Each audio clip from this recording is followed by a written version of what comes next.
August 2024. Welcome aboard to Good Morning Uganda Friday edition, and I'm glad you are part of us, and I'm glad you chose us to kickstart off your morning and pretty much kickstart off your weekend this time round. How are you doing? What a week we've been having behind our backs, because when you look back at the events that have been transpiring, just yesterday police was seen or observed in Kampala with kind of sound boosters, or what you could say public speakers, trying to encourage as well as calling upon the traders who had gone on a day 2 strike in Kampala to resume their businesses. And what a view of events that was, because very many people were shocked by the fact that the police could definitely be seen waking up everyone within the capital to get back to their business. And they were also promising them security as well for those who are resuming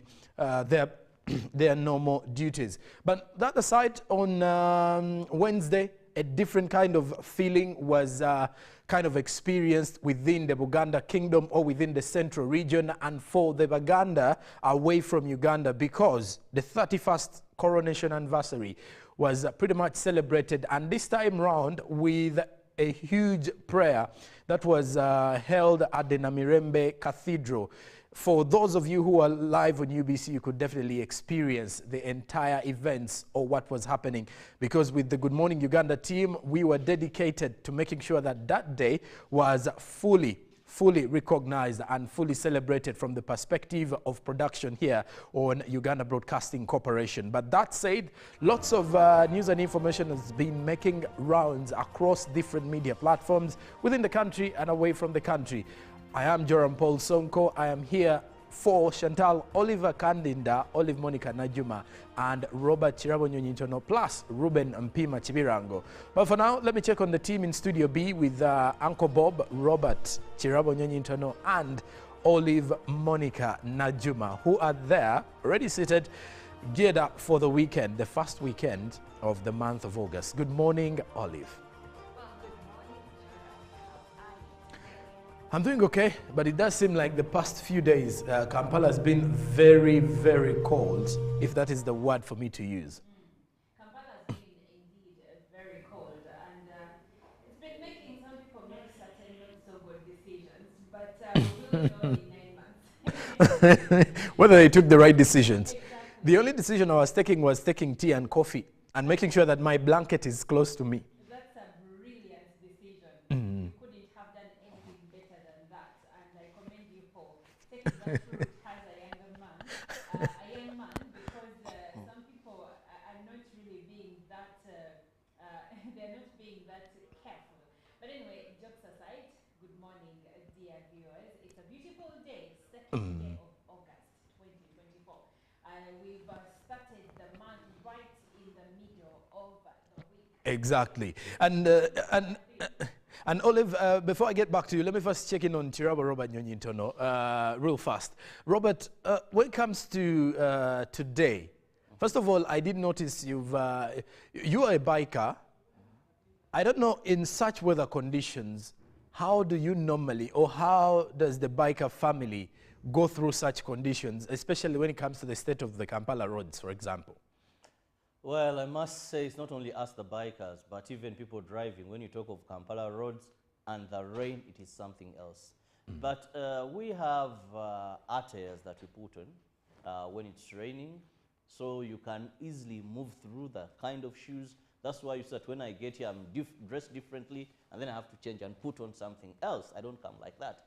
So it is something that we are used to, and the challenges the roads possess to us. But for any biker worth their salt, they know that there are specific gadgets you must have, and there's specific wear you must have on, because you must not stop because it is raining. Okay. Unless there's a lot of, maybe if it's like a storm, even vehicles still will. But a quick one, Robert. What is that report that stood out for you this entire week? What stood out for me first is the celebration of the 31 years of the reign of Ronald Muwenda Mutebi II, and the prayers that were held. The speeches were very interesting, from the Katikiro and of course the Kabaka later, through technology addressing the nation. But also there are some events that are coming up after, though they are light events or they are light observations, but I'm seeing them making rounds on social media, and some are very laughable, I must say. Okay. So I think that was the story of the week.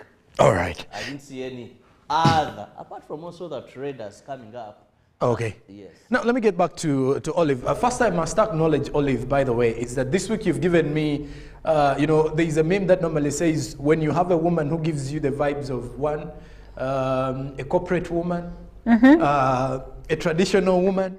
Now you've given me a Gen Z kind of vibe on a Friday in regards to, your choice of clothes. So I think your wardrobe has been a little bit busy this entire week. First, take us through that, because on Wednesday, you look more like the traditional corporate woman. The traditional Muganda woman. I use that, the traditional modern Uganda woman. Yes. Muganda woman. Muganda woman. Yes, so, oh, by the way, I hadn't even noticed. But yes, this week has been quite special. It's not common for me to wear, first of all, a traditional attire, which is quite something. And Jerome, there is something about it. I was telling you about it on Wednesday. Yes. When I was starting the show on Wednesday, given the fact that I was wearing a gomesi, even the vibe was calm, collected, just like Omugande Yakuzibwa. You aren't just rushing with words anyhow. Because for some reason, and even you when you were in the field, yes, you were loud, we could hear you and everything, but by the virtue of what you were wearing, there was something about you. You can only, honestly speaking, garments play a role in the things that we do. And now when I saw the today- Baganda men in field, I think I also shared the same. Yes. You get to realize that how they were carrying themselves was pretty much an indication of the kind of, dress code they had on and how much they respect the values of the Buganda kingdom. That's right. Well, but before we get into the news, what really stood out for you this week, Olive? We started with a report early this week, which indicated that the Speaker has said, the Speaker of Parliament, Anita Annette Among, has said she will not be coming back as Speaker for a second term after the 2026 elections. That's new because we are used to Speakers of Parliament serving at least 2 terms. But she said, and without coercion, that she's only going to be Speaker for 1 term. So for me, that was quite an interesting turn of events. And of course, the celebration of the Kabaka's reign for 31 years, that's quite something. Especially for me, the highlight was that in as much as the Kabaka didn't attend the church celebrations, he is in the country and recuperating, but because of doctor's orders, he's not allowed to be in places where, in spaces that have huge crowds of people. But I'm happy that he is within Mwali Kabaka, and for me, that was the highlight of the week. And of course, Jerome Paul's broadcasting in Luganda. That's even an extra The Buganda Kingdom really took the airwaves this week by storm, even on social media. But anyways, let's get into what Robert Chirabo Nyonyintono has for us from the local news this morning. Well, I'll begin with issues of the ghetto youth, where in a meeting with representatives from the ghetto community, President Museveni rallied the ghetto youth to hold their leaders accountable and demand what is meant for them. According to the president, the problem of the ghetto people started when the educated people they lead failed to deal with the uneducated, although also the uneducated have had their weaknesses, like the failure to hold their elected leaders accountable. On the other hand, President Museveni tasked the ghetto youth to advocate for the interest of the masses, like free education for all and prosperity for all, well as embracing government poverty alleviation like the parish development model, PDM, to lift their livelihood. President Museveni also fulfilled his 1.2 billion pledge to the 12 ghetto circles, each getting 100 million in Kampala metropolitan area, which he had promised to give them during a meeting at Kololo Independence Grounds last year. The Minister of Kampala, Capital City and Metropolitan Affairs, Hajat Misa Kabanda, thanked President Museveni for the support towards the ghetto people, a manifest that they are part and parcel of Uganda and contribute towards the development of Uganda. The Director of Prime Intelligence and Project Monitoring, Brigadier General Christopher Damulira, said the Ghetto project started under the guidance of President Museveni in 2002. Kalyango Shafik, the leader of the Ghetto Youth, expressed gratitude to the President for empowering the Ghetto youths with financial and moral support. Now, regarding the alleged traders' strike, the Prime Minister, Robert Nabbanja, yesterday directed the Attorney General and the Minister in charge of Housing to draft rules and regulations to penalize landlords in the city who are closing out tenants who want to open their shops. This is after the Prime Minister held a meeting with city landlords who are being accused of closing down buildings in Kampala. The President in the morning directed the Prime Minister, Robert Nabbanja, to call an impromptu meeting with the city landlords, Minister in charge of KCCA, Minister of Trade, URA, Kampala City Traders Association Kasita, and the Minister for Housing to resolve the ongoing impulse as a strike by traders who allegedly closed their business, demanding to meet the President to present their concerns. The President directed the Prime Minister to establish a legal ground to sue landlords who are closing out tenants who are not part of the traders' strike. The city landlords, chaired by Godfrey Chirumira, denied allegations that they had closed their buildings to deny tenants from opening their businesses. They accused Kampala City Traders Association, Kasita spokesperson Issa Sechito, of sponsoring the strikes. The Prime Minister directed the Attorney General and the Minister in charge of Housing to draft rules and regulations to penalize landlords in the city who are closing out tenants who want to open up their shops. The meeting was also attended by the Inspector General of Police, Abbas Byakagaba, who assured the business community of security those who want to open up their businesses. And moving to Parliament, Parliament has reconvened, and one of the issues was to listen to the statement of the Leader of Opposition's State of Nation address, and also to move a motion of thanks to Parliament be recorded for clear and precise expedition of government policies contained in the address of the State of Nation by the President to Parliament on the 6th of June this very year. In his communication to the House, Deputy Speaker Thomas Tayewa said he received several complaints from medical intern students over not being deployed. He said this issue has been happening year after year, while in other profession bodies it is not coming up. While presenting a statement from the opposition responding to the State of Nation address by the President on the 6th of June this year, the Leader of Opposition, Joel Senyonyi, and government said government needs to prioritize deployment of intern doctors. Some members of Parliament who sit on the Health Committee attributed the blame to medical interns to having no regulation from National Council of Higher Education in training doctors in medical schools. Accordingly, Ministry of Health issued a list of over 1,000 medical interns that need to be deployed, so the committee is to ascertain what is causing the limiting of the deployment. Members said the President had proposed to give each medical intern 2.5 million Uganda shillings, but they zeroed down to 1 million. However, the challenge is with some universities that are untouchable. And finally, on the local scene, the Minister of State for Primary Health Care, Mohanga Margaret, has cautioned the indigenous scientists, the traditional healers, to stop guesswork in whatever they do while treating people, hence advising them to use evidence-based research in their services rendered to the people. Minister Mohanga disclosed this while officiating at the Nature Healing Chapter 2024 at Uganda Industrial Research Institute, in a conference which was aiming at giving a voice to the importance of herbal supplements for health. Minister of State for Primary Health Care Mohanga urged the public to avoid traditional healers. Minister Mohanga also discouraged the public from traditional healers who, with people, live by healing them through remote controls.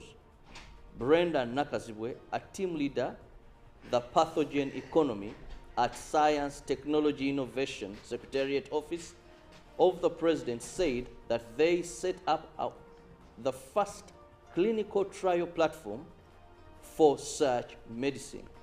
Dr. Nambatya Grace of the National Medical Research Institute and the government said they need support to ensure these people do their work in the right order.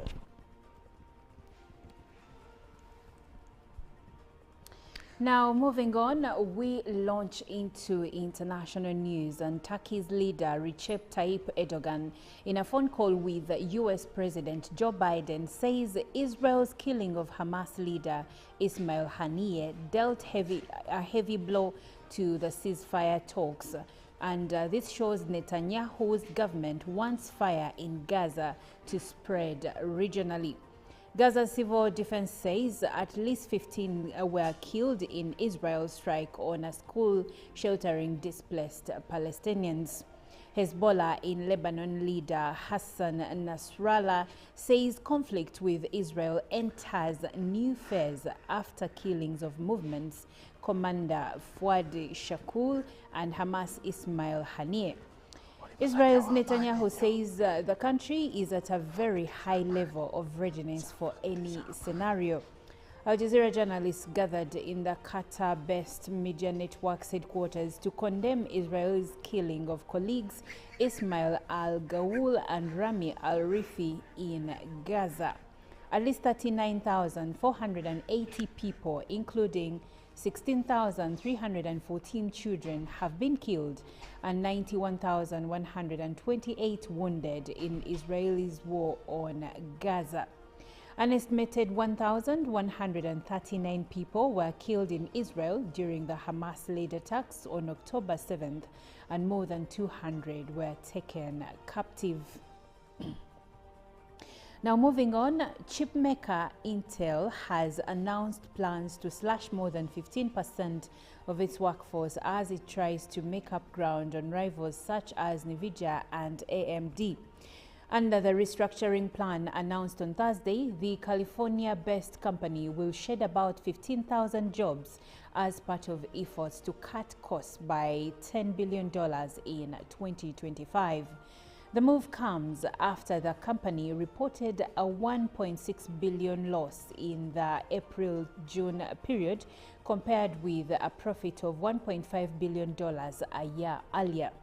Revenue declined 1% to $12.8 billion, while forecasted revenue of between $12.5 billion and $13.5 billion for the July-September period fell short of analysts' expectations. Simply put, we must align our cost structure with our new operating model and fundamentally change the way we operate, Intel Corp CEO Pat Gelsinger said in a memo to staff. Our revenues have not grown as expected, and we've yet to fully benefit from powerful trends like AI. Our costs are too high, our margins are too low. We need bolder actions to address both, particularly given our financial results and outlook for the second half of 2024, which is tougher than previously expected, he commented. Now, coming back to Africa, thousands of mostly young people poured onto the streets across Nigeria on Thursday as they protested against the country's worst cost of living crisis in a generation. Security forces fired tear gas to disperse protesters in several places. In Abuja, where a court granted an order late Wednesday to restrict the protest to a stadium, Nigerian police officers were seen firing tear gas to disperse a crowd of protesters that gathered a few kilometers from the presidential villa. The police also fired tear gas at protesters in Bauchi and Borno states in the conflict-battered northeast. It was not immediately clear if security forces made any arrests. Nigeria's public officials, frequently accused of corruption, are among the best paid in Africa, a stark contrast in a country that, despite being one of the continent's top oil producers, also has some of the world's poorest and hungriest people.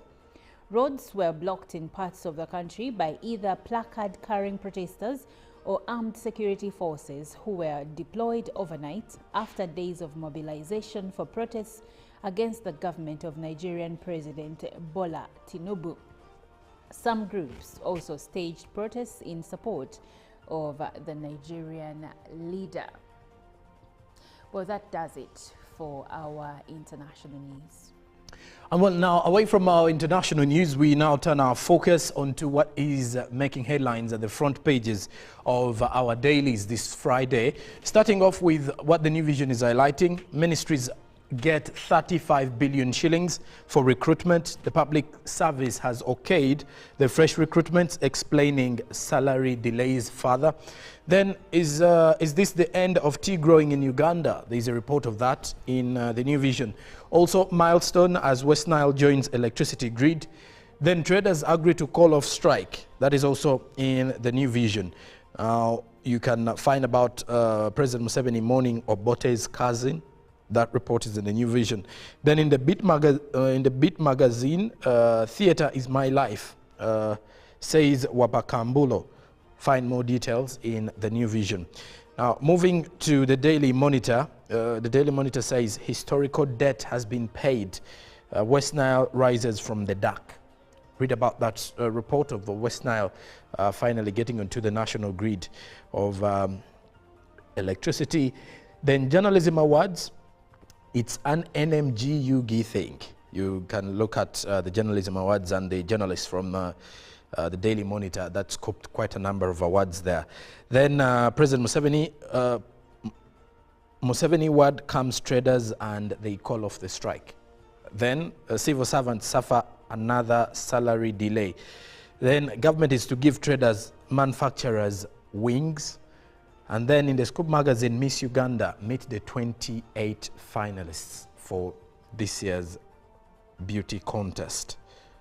Then behind the Daily Monitor is Dreams Made in Paris. You can find more about the Paris 2024 Olympics must do better. Halima Nakai has buried her head in her palms in great disbelief in her last 5 major global outdoor championships since winning the 800 meters final in 2019. Now we look at the Paris goals. Cheptegei and Kiplimo chase Olympic glory as Uganda's golden hopes hinge on the 10,000 meters final at Stade de France tonight. Will the boys bring back the gold? All the best for the two, Cheptegei and Kiplimo. Now we head to Kenya, the Daily Nation. Crisis as 32 billion Kenyan shillings unsold tea hits farmers' payouts. Also, hold up, the factories in the Western Kenya growing zones are the most affected, according to the PS. Then how Ruto ministers minted millions in just 21 months in office. There is Professor Chitukure Chindiki, the permanent secretary nominee for Interior and National Administration, walking away with 694 million Kenyan shillings. You can read more about the same saga with the Daily Nation. Now, airman who escaped 3 executions and lived to tell the coup tale.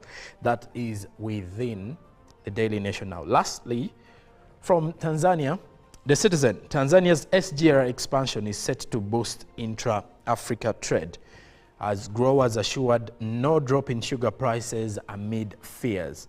Now in sport, the Olympics, France, US, Argentina set for football clash, and expectations as tax commission is set to hit the ground running. Now there is also an alleged love triangle that has ended in tragic death in Mwanza.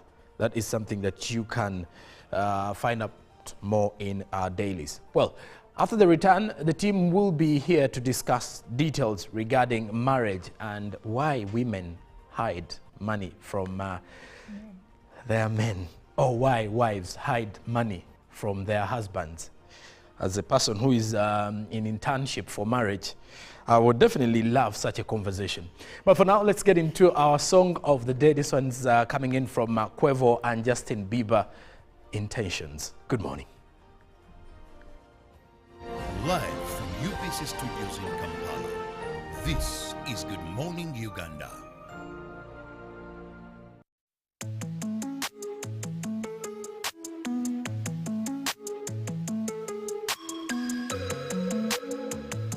For Chantal, Oliver Kandinda, Olive Monica Najuma, and Robert Chirabo Nyonyintono, plus Ruben Mpima Chibirango. But for now, let me check on the team in Studio B with Uncle Bob, Robert Chirabo Nyonyintono, and Olive Monica Najuma, who are there, already seated, geared up for the weekend, the first weekend of the month of August. Good morning, Olive. I'm doing okay, but it does seem like the past few days, Kampala has been very, very cold, if that is the word for me to use. Kampala has been indeed very cold, and it's been making some people make certain not so good decisions, but we'll know in 9 months. Whether they took the right decisions. Exactly. The only decision I was taking tea and coffee and making sure that my blanket is close to me. That's a brilliant decision. You couldn't have done anything better than that, and I commend you for taking that route as a younger man. Because some people are not really being that, they're not being that careful. But anyway, jokes aside, good morning, dear viewers. It's a beautiful day, 2nd day of August 2024. We've started the month right in the middle of the week. Exactly. And Olive, before I get back to you, let me first check in on Chirabo Robert Nyonyintono real fast. Robert, when it comes to today, first of all, I did notice you are a biker. I don't know, in such weather conditions, how do you normally, or how does the biker family go through such conditions, especially when it comes to the state of the Kampala roads, for example? Well, I must say it's not only us the bikers, but even people driving. When you talk of Kampala roads and the rain, it is something else.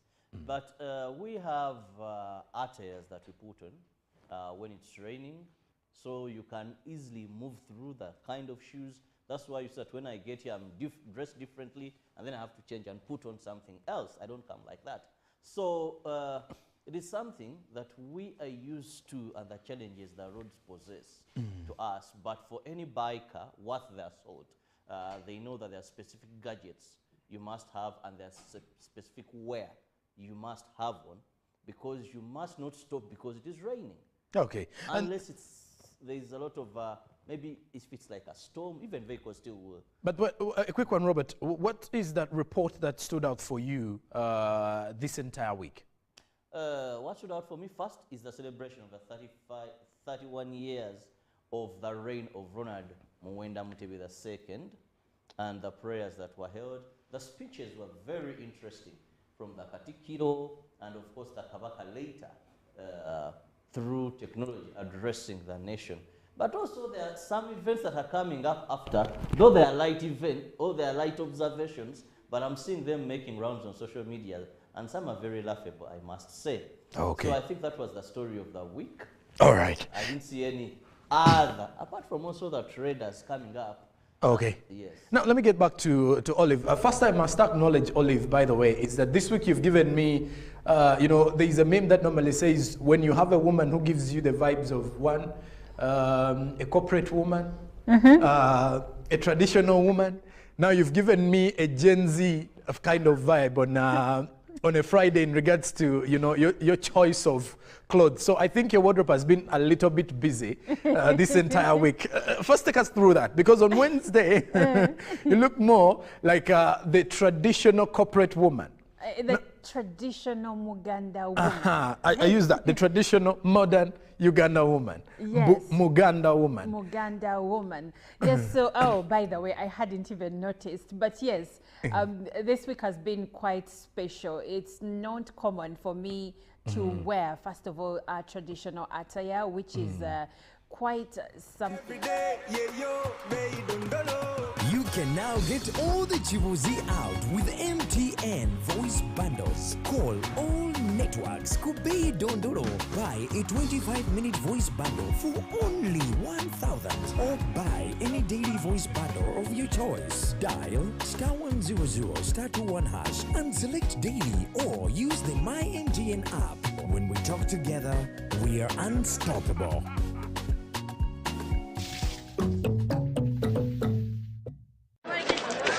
Juko. Yo. Wachikuwa. Check the shopping, man. What's your secret? Haven't you heard of the parish development model, PDM? Yes, I did, but I thought it was just a talk. No, Sebatia. It is real. I and a few friends together formed a circle, accessed money from the PDM, invested in a poultry project, and now things are moving.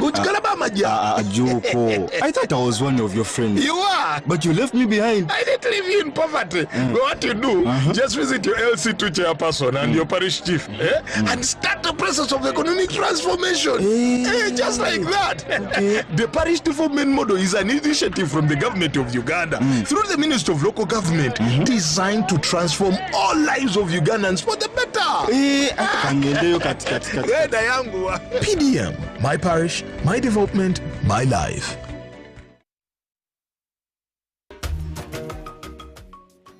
Gange tubona Kiranda Amina mu company Air Web Uganda Limited ndi member.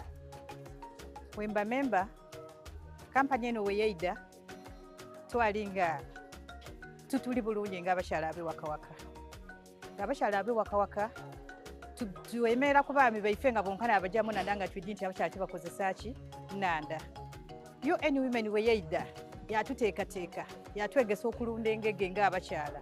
Twatandika beno okudulunda n'okudirisa n'okolaki twafuna mu ng'abakyala ababujiri district. Abakyala ababujiri district sofa tuli abakyala 14 abakola project eno eya WIB. Abakyala 14 twayawula mu sectors.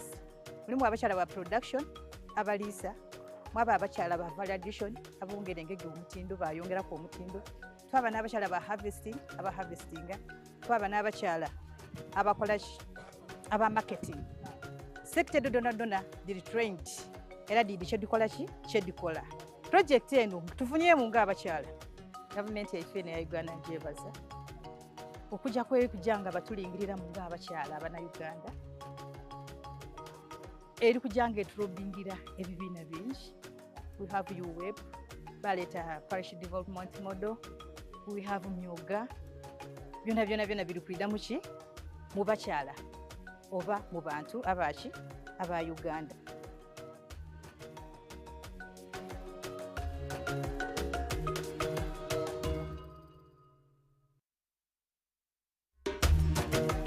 Mukoke Fish Farmers Association tuli balunzi ba byananda ebyebika ebisatu omuli Miracap, tilapia oba engege ni catfish twete male. Group eno twatandika twali abantu basatu nga tulingirira obwetaavu obwebyenanda obw'ibwa eno okubona nti tufuna okasente akava mu maadi agali gatambula butambule nga gatubita ku wanu ng'ekirabo. Twatandika ni fish pond ndala mu mwaka gw'2018. Twebaza fisheries officer ni district ya Bugiri babanga batulagirira ku Sani Fish Farm ebuyikwe inside day twabanga tusobola okufuna kwetusaako obugege obwasooka era mu mwaka ogwali 2020 awo basobola okubanga batuwaayo ebyenanda emitwalo $40 okuva mu operation Werese Creation era okuba yongerezaako emmere yatuweebwa okuva Ugachik Poultry Breeders. Twasobola okubanga tusoloza akasente akawerera obukayire nga 42. Twasobola okubanga tubuinvestinga oba okubona nti twongerezaako ku bimu ku bintu bye tukola gano. Twebaza gavumenti yaife okubanga buli saawa efaayo okubanga efe eri abana Uganda.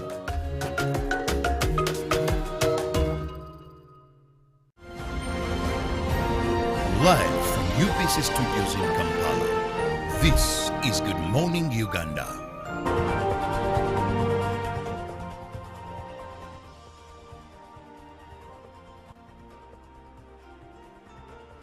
Guess what? The conversation has already started just because we were not yet on air. Good morning and thank you for joining us. This is time for us to discuss matters of national importance.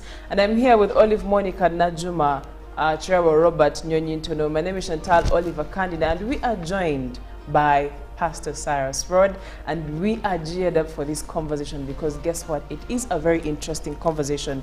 And before I break it down for you, I was reading about some of the basics or the fundamentals or just a few things about marriage that usually people tend to make, can I call them people tend to ignore or say? And among those, there is commitment, there is communication, there is forgiveness, there is love, then there is honesty. Now, I'm going to pick two things, communication and honesty, and those are the things we're going to be centering our conversation on.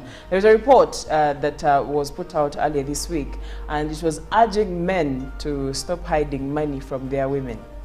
And like I said, the conversation already started. Someone is already asking, but it's my money. Why should I be telling you? And someone else is saying, but if it's your money, it's her money as well. And we all do know that most women say, his money is our money, and my money. Some say it's her money, but I still say it is our money.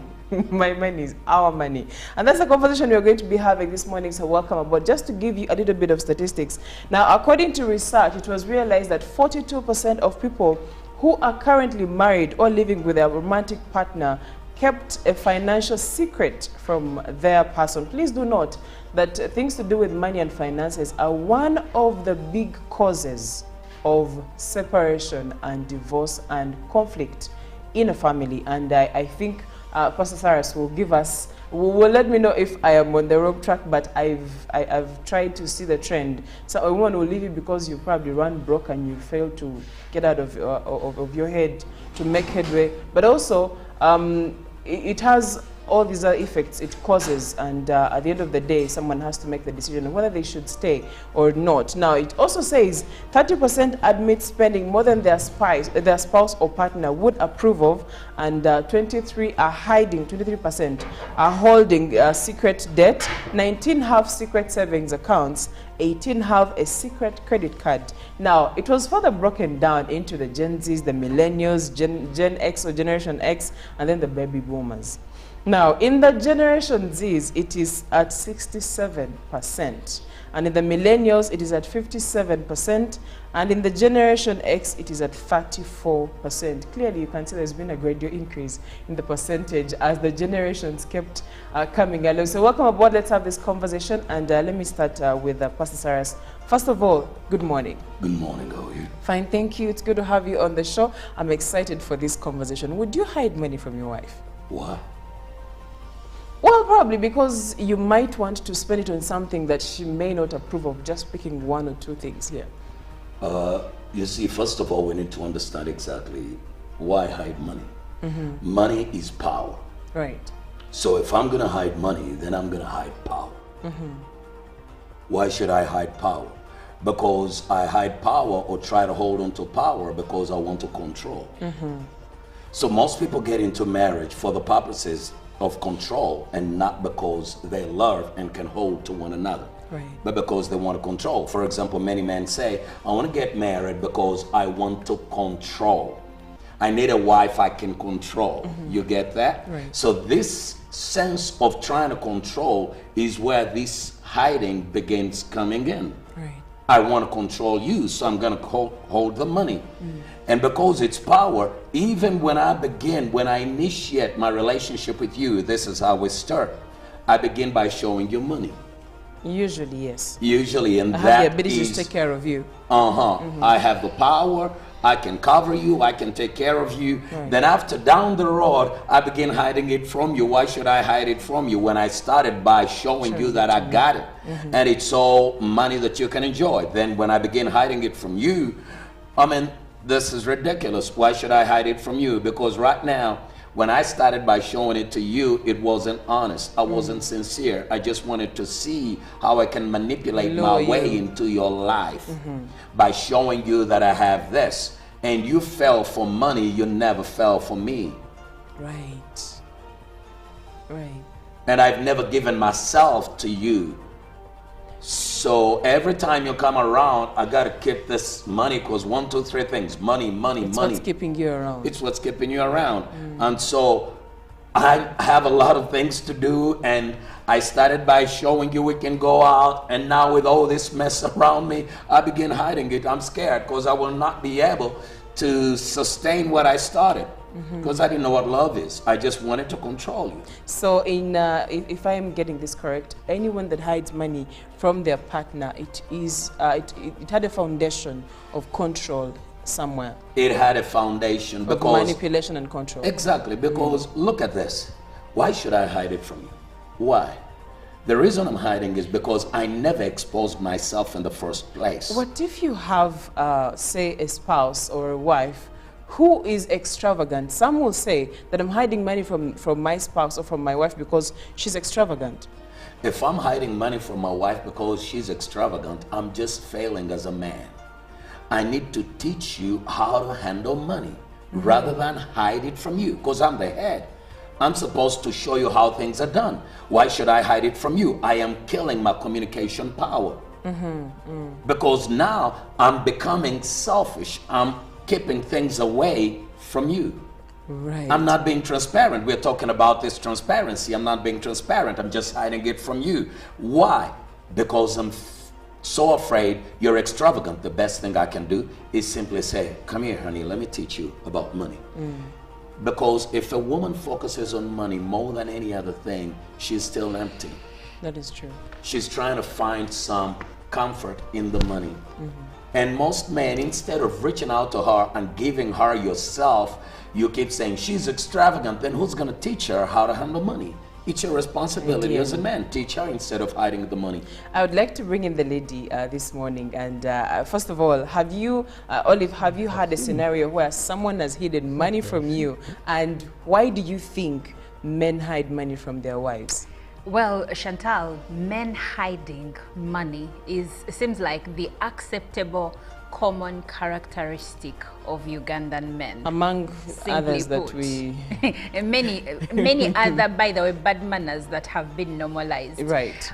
And I chose those words very carefully because if you chose me, a man leaves his parents, she leaves her parents, they become one. We are supposed to build a family together. We are supposed to plan for the future together. And by the way, when these men hide money, in most cases, they end up squandering money. Families that have, let's say, joint accounts, it's very hard for the man to just give money to whoever he wants, the new flame of the moment, because there's accountability. There is accountability. When, let's say, bank statements come out, she's going to ask, babe, this 1 million, why did you transfer it to Chantal? Who is Chantal? Is she a business partner? What were you working on? But because they don't want that kind of accountability, they will make sure you're not a joint signatory, like you have no access to the money. And in developed nations, this is how it is done. There is a pool, an account where I make money, I put there, you make money, you put there. Now we have a spending account where we are going to spend for the family. Then I will have a personal account. Now, whatever happens on that account is mine. But our men here, first of all, many of them will not allow their women to work. They will not even let you know how much they earn. They won't let you know. Oh, I don't know a wife. Okay, there are a few wives who know how much their husbands earn, but those are minute compared to the ones who don't know. You will know that your husband is a CEO, but you will never know how much he earns, and that is intentional. And then too, many men, you see, when money is being, it's like you when you don't have a personal budget. You don't know how much you're spending. Yes, you make the money, but you can't control. Now, them telling them, "Bana etugulea kataka, I know what I'm doing." So they do not leave room for accountability. They do not leave room for advice, and it has been normalized. I'll give you an example, Chantal. I have a few married friends, and I'll be honest. I have this couple of friends who save, work together, they are open about finances, young people, and the level of growth I've witnessed in that marriage. Vis-a-vis my other friends, whose money is their money and the husband's money is his money. You see that they are stuck in a rental, they have not yet bought land, they are struggling with school fees, but both of them are working. Literally, development is hard in some of those families. Exactly. But I don't know, and Pastor Rod and Robert should tell us why it is really hard for men to open up. But just to take you back and to borrow from what Pastor Rod said, Men, in most cases, don't tell women about the money they have. One, because they don't want accountability, but also the men that don't like their women to have money on them, they want to control them financially. And this is has roots in patriarchy. I'll give you an example. Women started opening bank accounts in the United States in the 1960s. Before that, women were not allowed to actually open bank accounts. And it was only in 1974 when equal credit that gave people credit based on gender came out, like phased. Right. And now it gets worse. In the UK, women started opening their own bank accounts in 1975, not even 50 years ago. Tell me, Chantal, if this was not men trying to control women. Well, I would love to hear from Pastor Cyrus. But before that, Cherabo, why would you hide money from your wife? Briefly. And then we get back to Pastor Cyrus because I'm itching to hear something from him. Very interesting topic, I must say.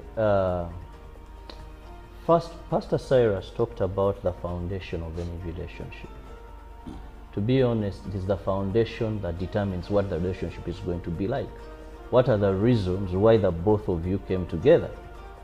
If you got this woman using money, you have to hide the money from her. If her reason to come to you was money, then definitely. But if you came together, that's why for me I don't believe in the word marriage. I believe in a term called doing life together. Because marriage has been misunderstood, it has control, all that. I believe in doing life together. You come to me, I come to you, we are doing life together. Now, some reasons why some men hide money from their women is first, they fear to be controlled. Two, in some families, the woman does not contribute to direct finance. She may contribute in terms of moral support, feeding, dressing, but earning. Now, some men feel if it's me who goes out and makes this money, maybe for you, you stay home and do other things, then how are you going to have authority to know how much I bring, how I spend it? So, then other women, sometimes they're extravagant, when they know that money is around, or they tend to over push the man. He talked about families that are working together in terms of money, and he said they have gone so much ahead, they have bought land and all that. But some women, either it is good or bad, but once they know there is money in a home, they have so many plans. And sometimes as the person earning the money, mostly if they are not contributing directly into the basket, he'll feel, for example, a man will be getting maybe 1.2 a month. He comes home and the wife says, I've been watching TV. There are these plots of land, 9 million. So honey, do you know what you are going to do? Since we earn this amount of money, get 500. In a period of this time, we will have bought that land. Now, the husband looks at what he gets and slightly other responsibilities and maybe feels this is so much of a portion. But the wife is surely saying next month, what the money comes, me, I'm going to the bank, I'm picking that money, depositing on this account. So sometimes some women, would I say very entrepreneurial or very, not ambiguous, but very, they want things to happen. They over pressure and push the man to achieve certain things because they know how much this person earns. And the man will have fear. Says, well, if you are going to go for a mortgage, but I have fees, I have the daily feeding. You know, for you, you're seeing the bigger picture, but there's this distance to this bigger picture. So how do we come up with that? But I wouldn't support a man to hide money from their wife. Thank you, Robert. Pastor Cyrus, my question to you would be, why do you think, as someone who has done counseling, especially with couples, why do men hide money from their women? And why are we even centering the conversation on men hiding money from women, not women hiding money from men? I think someone out there must be wondering why we're having a conversation like that, and why are we putting center focus on the man, not the woman. We are not saying women should hide. We are all supposed to be transparent and honest with each other. But why are we putting even our focus more on the man, not on the woman? Now, the reason we focus on the man, first and foremost, the man is meant to be the head of the family. Right. Okay? So he's the foundation, he's the head at the same time. So if he's the head, he's the foundation, whatever happens in his home falls upon him. Right. Whether positive or negative, it's his responsibility. Now, when a man is hiding the money, the problem, first of all, we need to understand this thing called money. Right. Money is power. You get it? Yes. Money is power. But who owns money? We need to understand that. Because many couples come together and they say, my money is her money. My money is our money. And then her money is her money. Yes. Usually. Now that is very wrong. In fact, I've been married over 20 years, happily married, enjoying my life. And this is the reality. We don't own money. Money owns us? No. No. Silver and gold are mine, says the Lord. Yes. If couples come together and we understand and we say, this money belongs to God. When we come together, God owns this money. We will be able to serve one another with this money and serve God with this same money, and money will increase. But when we come in fighting over what is not ours, hiding it and doing everything, that's where the problem comes in. But when I come in and I realize this money belongs to God, I can tithe, we can handle it in the best way possible. We are just stewards. We are not owners. With that, I've been able to see us grow. My wife never is there struggling, oh, you need to do this, you need to do this, because you made this money. No. When you connect with a woman so well, money is nothing. Money will serve you. When you connect with a woman, money will serve you. When you fail to connect with her, you will begin trying to use money to connect. You see, money is what brings many people together, not love. So when people are failing in love, everything is collapsing. Okay? This is what happens. When you love a woman, I'll give you an example. My own life.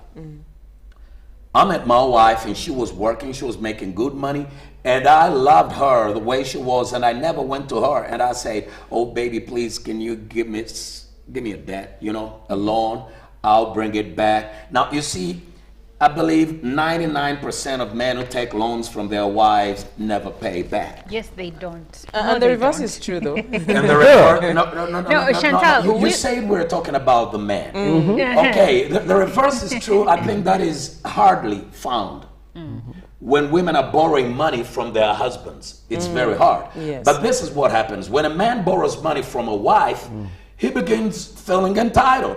Hey, I pay the rent, I do this, I can pay you back. Because from the start it's wrong. You never borrow money from your wife. What? You never borrow money from your wife. Never. Principle. And you It's a never principle. and you never lend your wife money. You never lend your give wife your money. wife money. You get it? Borrowing and lending should not operate within the system of marriage. Right. It should be giving freely. And where somebody realizes, oh, there's nothing, why should I borrow from you to build a house? Pastor Cyrus, I have a question though. In as much as I'm a woman and it's important for men to, you know, be open with finances and to give us money, but what if there is a case of the wife has more by virtue of her employment or her business, and something is very vital, let's say school fees, you're in a hard place, the fees has to be paid and the wife has the money, but you don't want her to take on the burden of paying. So you're like, you know what, Monica, the fees is 3 million, but lend me some money, let me pay the fees and then I will reimburse you. Is that so wrong? Monica, that is very wrong. Why? You're borrowing from her. You need to, let me show you. Would you rather he goes works. to a money lender if the wife has money? I should not go to a money lender. Okay. Let me It's tell you, our Monica, family. It's our family. Yes. I need to connect. Okay? When we're connected, I'll give you this example. I told you my wife was earning and I was hardly earning, but the meager resources I had, I was taking care of her before we even got married. And what was she doing with her money? Let me tell you, I wasn't focused on her money. I was focused on loving her, Okay. not her money. But Pastor, Now, let me conclude this. One day, after about 2 years, okay, before I married her, one day she came and she had a huge bag. She had closed her accounts. She had resigned from her job. And she said, I just want to serve with you. I want to do everything with you. And she gave me all the money and said, you lead. The reality is, women are not focused on money. I know this is going to cause a lot of storm. Women are not focused on money. in which country? UG, and all over the world. Women are not focused on money, but we the men manipulate them and deceive them to begin focusing on money because we don't have love to give them. We tell them we have money to give you. Now, when we convince them about money, we turn their minds towards money. When you convince them about love, you will turn their minds towards love. I came with love. She had the money and she surrendered all her money to me. Now, how am I going to borrow from her? Pastor. She has trusted you with her money. She has trusted me with her money. Right. Pastor. My brother. My brother Robert. Robert, just a quick one. I think I understand where Pastor Rod is coming from. Because Chantal, earlier when you were starting the show, you did say women normally say, my money, his money, our money. Where does that start from? When you look at the women that are building apartments and sometimes they are living in the apartments with a husband, but the husband doesn't know that the wife is the landlady. There have been cases like that. Where does it come from? Where women say, "Owange, oberayo nakako," you do something for yourself, you prepare for the rainy day. Robert, this question goes to you. What has led wives to hiding property from their husbands? Because it is said in the beginning of a relationship, the woman loves you the way she wants you to love her. Then in the end or later in the relationship, she loves you the way you are loving her. Exactly. Treats you the way you treat her. In the beginning, if she was okay with giving you her money and open about her salary, what led her to hiding and not being open to you? I wanted to...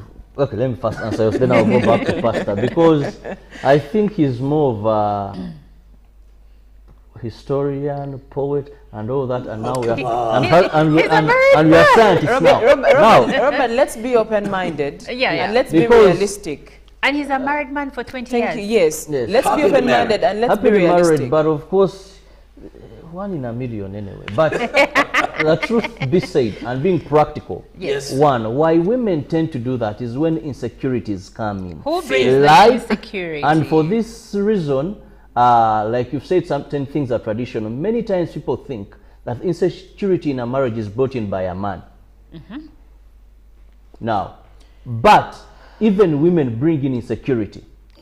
A woman came loving you, you started life together, then sometimes maybe she hears that a man is having a relationship with another woman. So she's scared that at a certain time, this thing may come to an end. And so she begins planning for the rainy day. But, but, there's also when this woman starts another relationship and knows that at a certain time, much as she's enjoying this good time, she will be caught and things will go wrong. So she begins planning. Because the number of married women today, and Pastor as a counselor, I know this you've encountered, people come before you, and the truth is the man has never changed that relationship. It is the woman who began a relationship. Now the man discovered. Now, when a woman begins cheating, she knows that at a certain time, I may be caught. Now, if I'm caught, what do I have on my side? So she starts planning her exit. She starts planning things. Yes, that at a certain time, she gets what we call shock absorbers. That when this shock comes upon me, Robert, What is going to Robert, I would love us to borrow words like some women, because it's not all. Let's not generalize. Also, like some, the purpose of this like also let's conversation. borrow the word on some men as That's well. what I've been saying. That's what we've been saying. Some And the men. purpose of this conversation is to draw us back, to bring us back to the right things, to the foundation of where things should be and how can we make them better. And at this point, I would like to hear from you, Pastor Cyrus. Why is it important for the man not to hide money from his wife? What is the importance of being financially transparent to your partner? The importance is, I mean, you benefit in every way. It's all about I'm you. thinking there's a man out there who doesn't understand how it benefits him because it's his money, he sweats for it. I'll give you a very good example, especially in our culture over here. Men keep hiding all these riches because they're in fear. Now there's one thing, perfect love drives out all fear. So when I'm not perfect in love, I'm perfect in fear. Okay. And so because of fear, this is why I begin doing whatever I'm doing because I'm so scared. Then I start something on the side, then I hide the money because I'm so scared of the future, things will never happen. But this is what happens. The reason men should never hide is this. Because it's very, very detrimental to your relationship with your wife. Right. It destroys it. And the same applies either way. It destroys the relationship because fear has come in. Why are you hiding? Because I'm afraid. And when fear comes in, you begin protecting self instead of protecting the beloved. Right, right. Because at that point, it's about me. How do I protect myself? Now this is my money. So, Pastor, how do we avoid that? Because it seems like this idea is planted right before the marriage even starts. The woman goes into the marriage when her singer or her mom, aunties, and friends are Even telling parents. her, don't forget to do something for yourself. yourself. Okay? And then the man also is being told by friends, make sure you are not so transparent to your wife. So how do we do away with that kind of concept? Because it seems like we plan divorces way before the marriages start. Now you've said it so well, we plan divorces way before the marriages start. The reality is this, and I'll be honest with you. The reality is this. When you come in and then they tell you all these things, first of all, the people that are telling you all these things have already failed when it comes to love. If you really check properly their relationship. Losers. That's deep. Okay? And all they do is to just work out to see how they can protect themselves. So they teach you fear because fear is all they have. They teach you fear. And then you embrace the fear. And you go in scared. But what should happen when you go in scared? This is the reality. When you go in scared, your love life has died from the start. Because love and fear do not operate together. When love is in, I want to protect you. When fear is in, I want to protect me. Now, when you enter that marriage and you've been told that divorce is in before you even start, the reality is this. Please do not even first focus on money. Focus on each other. When you focus on loving this person, not the money, you know, focus on loving this person, then all fear will go away and you will come together. My wife is such a great support. She is my helper. She's my motivator. She will push me. She will say, get up, let's do this, let's do the other. But all because of love. When I'm in fear, I can't do that. It's about protecting myself. So every couple watching us right now that is hiding money, it's because love is out of the window. When you bring money back, love will come. I mean, when you bring love back, this whole chaos of money will never be a problem. 20 years married, happily married, and things are working. There's no fear. I want to bring in some comments here. This is Vincent. Vincent says, I'm watching this program, Financial Transparency in Marriage. Recently, a Kenyan court in a divorce case made a judgment on grounds. What is mine is mine. What is your take on this? And the advantages or disadvantages to the married couples? What is mine is mine. You see, courts don't know marriage. Courts never invented marriage. Courts just come to interpret the law. In fact, courts are very adversarial. You go to court, courts never bring you together. Well, you went there is that period, Pastor, before the divorce. Is it called Nisi? After that, yeah, yes. no, 6 months. Yeah, the 6 months before. The decree, The Nisi, I think it's Nisi decree. Before it's given, they give you time to About see if 6 you months. can. Yes, Now, you to see if you can work things out. The challenge is this, to give you time to see if you can work things out. Yes. The reality is, it's not about, because you're already focused on the law. There's no, Instead you're of going to work focusing out things. on the Instead love. of focusing on love. But, so now you're focusing on the law. And that doesn't help. You see, where love is not, the law will take over. To sort the dispute. To sort a dispute, but it never really sorts the dispute because nobody can sort love. But Pastor, love sorts love. I love love, and I love the concept of love. But we all know, Pastor, love is not what has kept your marriage afloat. And I stand to be corrected. You'll be correct. Hear me out. This is where I'm coming from. Okay. It is said, especially by our elders, that in as much as love is beautiful, love is not what makes a relationship strong. Because love is based on feelings, and feelings are fleeting.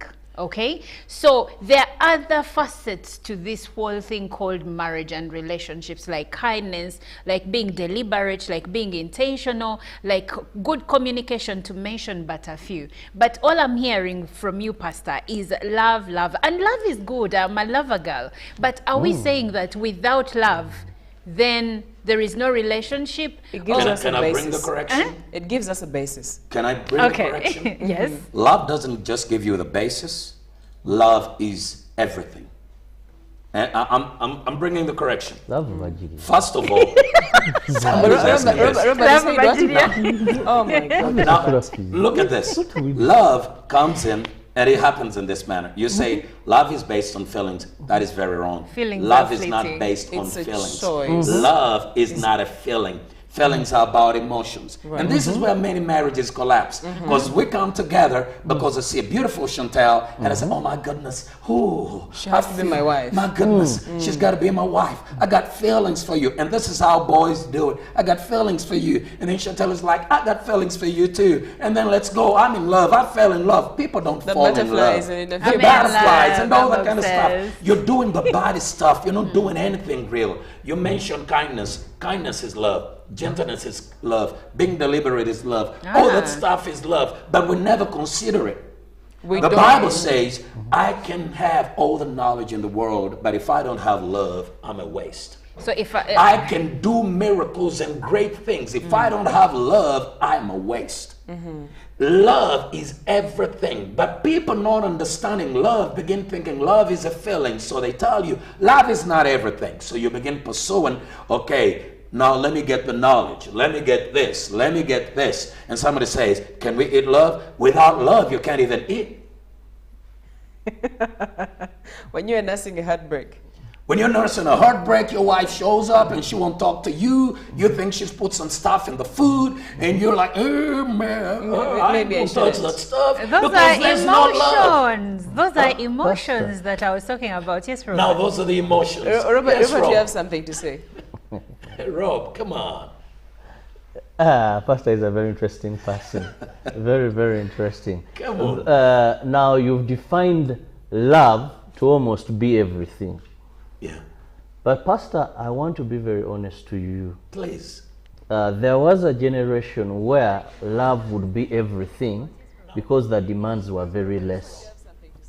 You know, the world by then, in our grandparents, if you were born already, there was a chunk of land for you.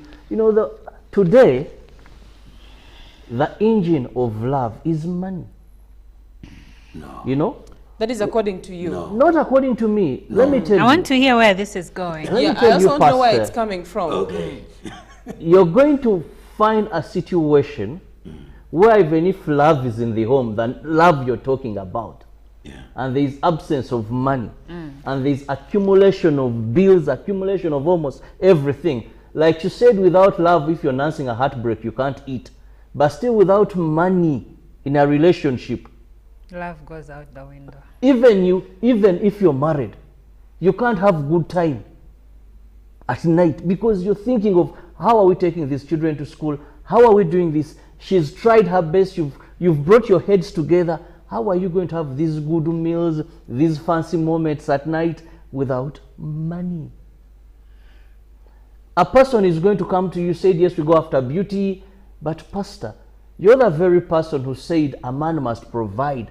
Yeah. Now, should he provide by hiding the money? Your though? failure to provide and being so sweet, you listen, you is going to be. So, but Robert, I want to bring us back. Back to, you're talking about insufficiency, and we are talking about non-transparency. Yes. Those are two different things. So we are not talking about the non-existence No, of money. I just wanted we are talking to about unfold the packaging of love that Pastor is showing. What you're saying. That is that once that is, everything is completely dealt with. Now, when we go to that transparency matter, I said it depends on the foundation of your relationship, because most of these things, whether I'm going to show you how much money I earn and how much money I have, will determine on how did we start our relationship.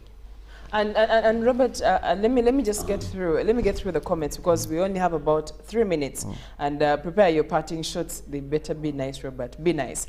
Good morning, family. I think the idea of hiding money comes on the side of men after lack of trust. Trust me, once a lady gets to know all your total income, she can desire heaven on earth.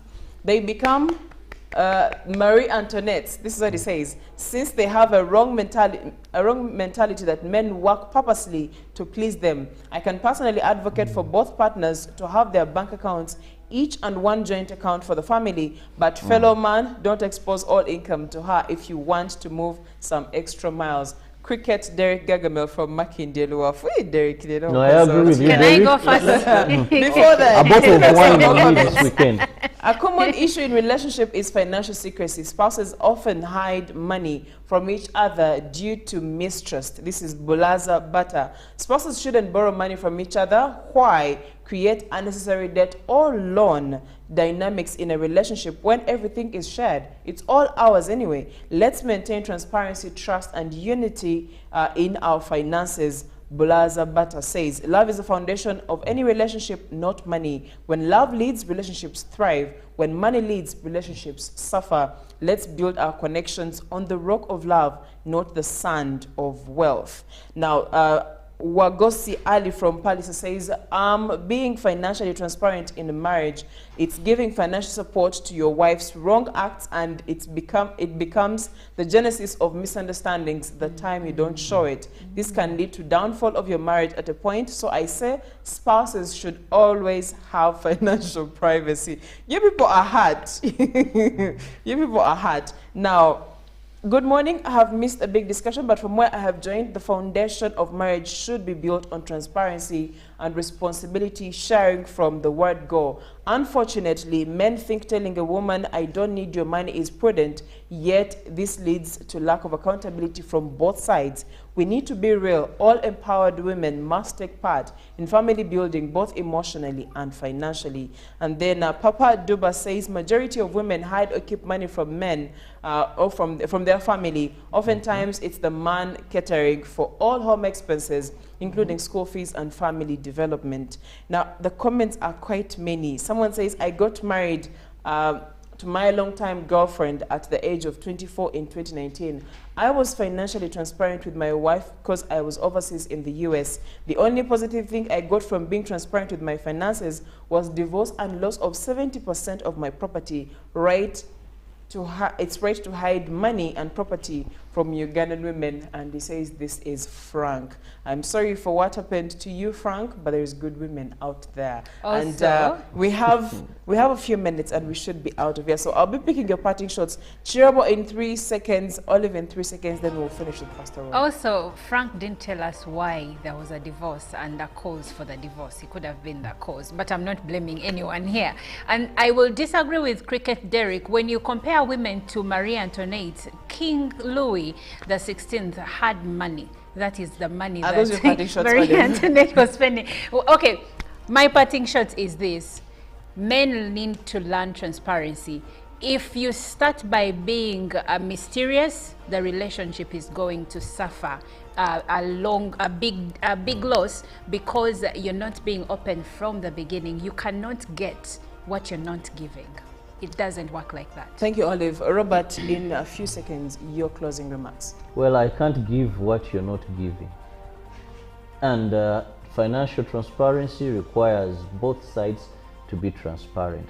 However, as humble warning, prepare for the baddest times when they come, because I've seen many who didn't live to regret till they enter their graves. Thank you. Thank you, Robert. Pastor Cyrus, your parting shot in about a minute as we're closing. Well, I've been married for over 20 years. I've known this woman for 23 years. And I am happily married. Transparency has sustained me. It's so good. There are no regrets. I say to every man out there that there will never be a Marie Antoinette without a King Louis. A King Louis is weak in love and totally empty. That's why he breeds a Marie Antoinette. And Marie Antoinette doesn't fall from heaven or from hell. No, she is bred by a King Louis. Thank you so very much. Nicely Pastor put. Cyrus, that is very well put. I would love to say this. I would love to say this.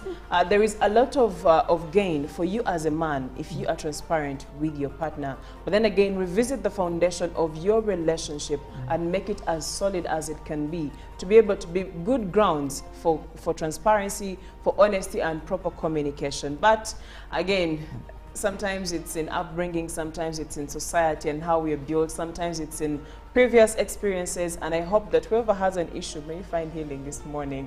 And that is how we've been running this morning, discussing why men should be transparent with their finances when it comes to their partners. And the conversation has been a bit heated up, but it's been a wonderful conversation. Pastor Cyrus, thank you for joining us.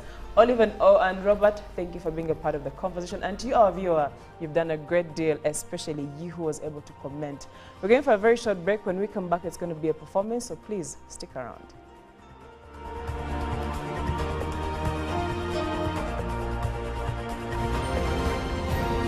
Live from UBC Studios in Kampala, this is Good Morning Uganda.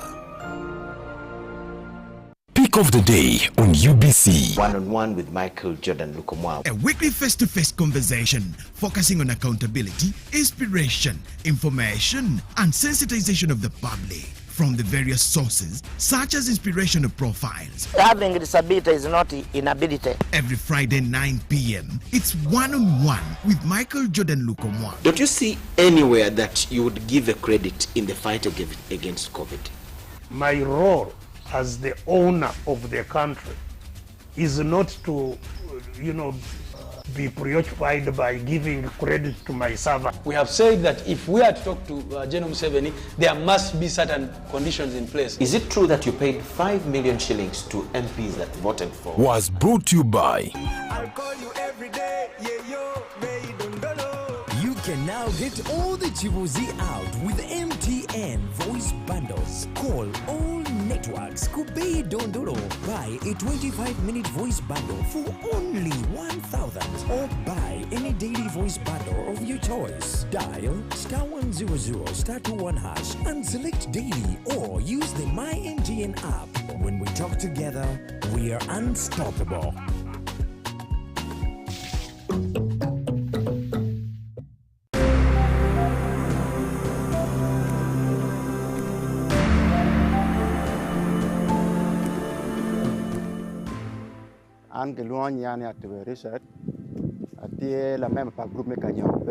My name is Atube Richard, a member of a group called Kanyope, located in Bungatira sub-county.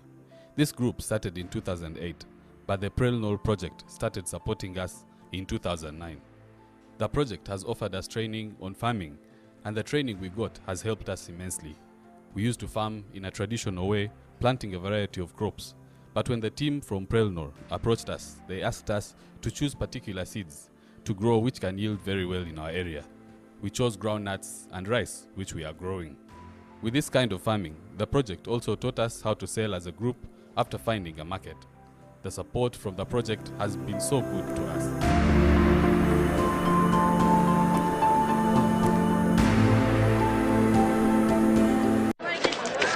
Juko. Yo. Wachikuwa. Check the shopping, man. What's your secret? Wagana, haven't you heard of the parish development model, PDM? Yes, I did, but I thought it was just a talk. No, Sebatia. It is real. I and a few friends together formed a circle, accessed money from the PDM, invested in a portrait project, and now things are moving.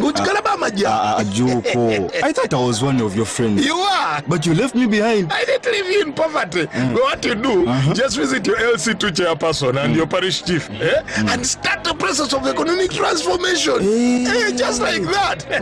The parish development model is an initiative from the government of Uganda through the Ministry of Local Government designed to transform all lives of Ugandans for the better. PDM, my parish, my development, my life.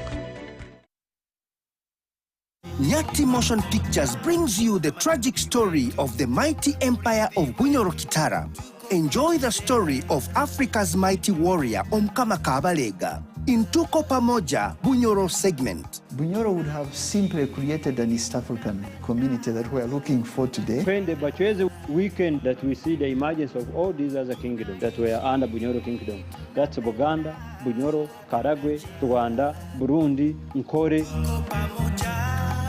We are similar people. And genetically we are even the same people. Use that word pamoja. Kagadi at URDT Institute on Friday 2nd August. Hoima Resort Hotel on Saturday 3rd August. Masindi at Bija Hotel on Sunday 4th August 2024. To get a ticket, call 0778 787 660. Tuko pamoja?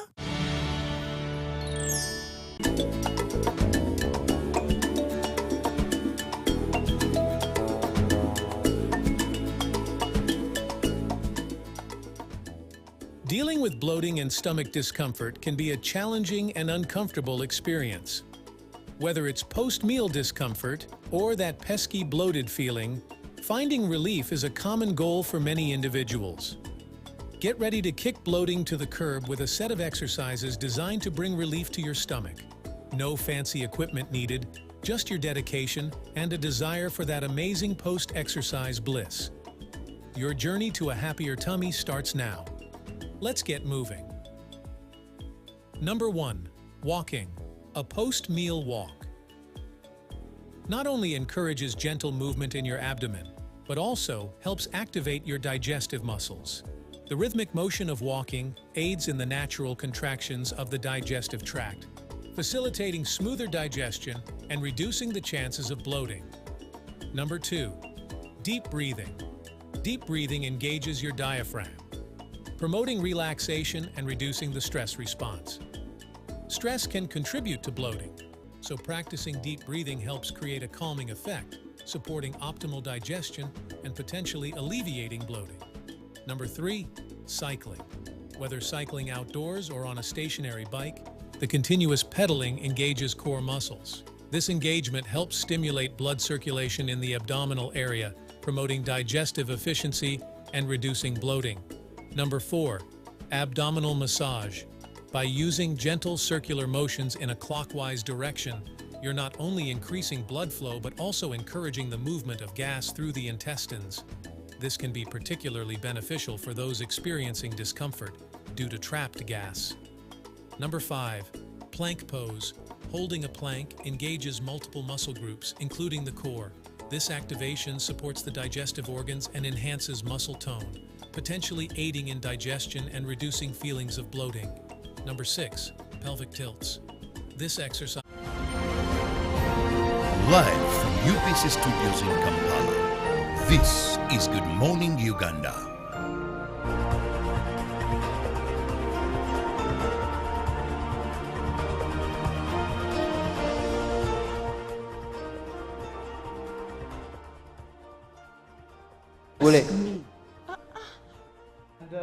If you're doing my kind of job, you would definitely love a Friday, because on such a day, we get to turn it down a little bit and try to do a little bit of the entertainment, give you, Kasavo Kanyama kind of vibes.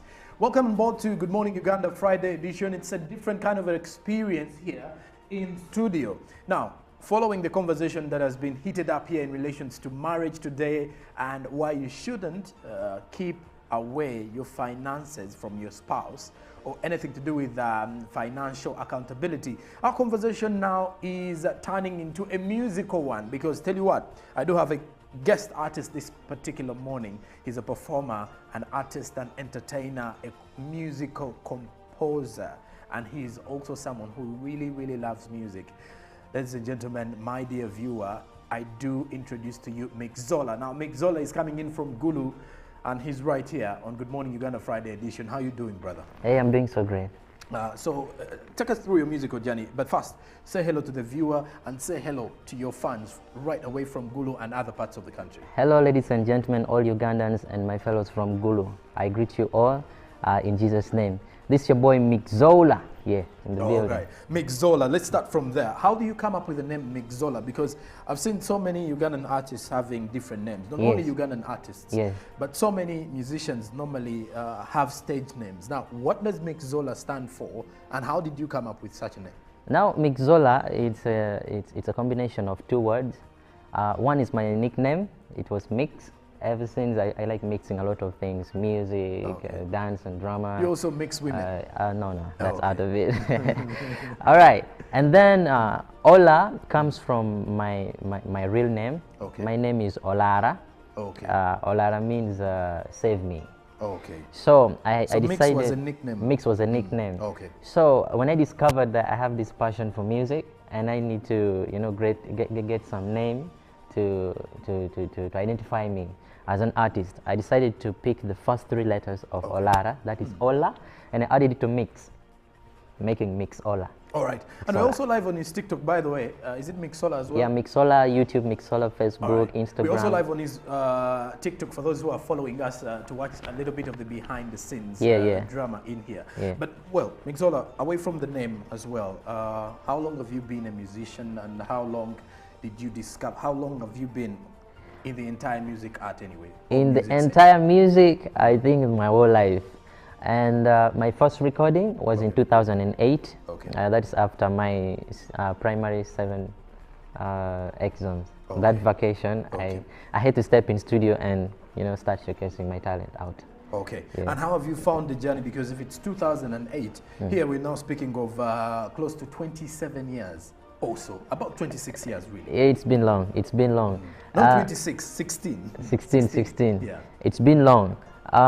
Education took most of my time away from music. I had to respect that. So after me graduating in university, that is 2019, definitely I started portraying to the public what I have musically. 16 years of music performance. Have you worked with some artists away from the northern region? Are there collaborations you're working on, or are there collaborations that you've already produced? Yes, as per now, I did a collaboration with Maro Chabazinga. That was before he left the country. The song is called Wezinire.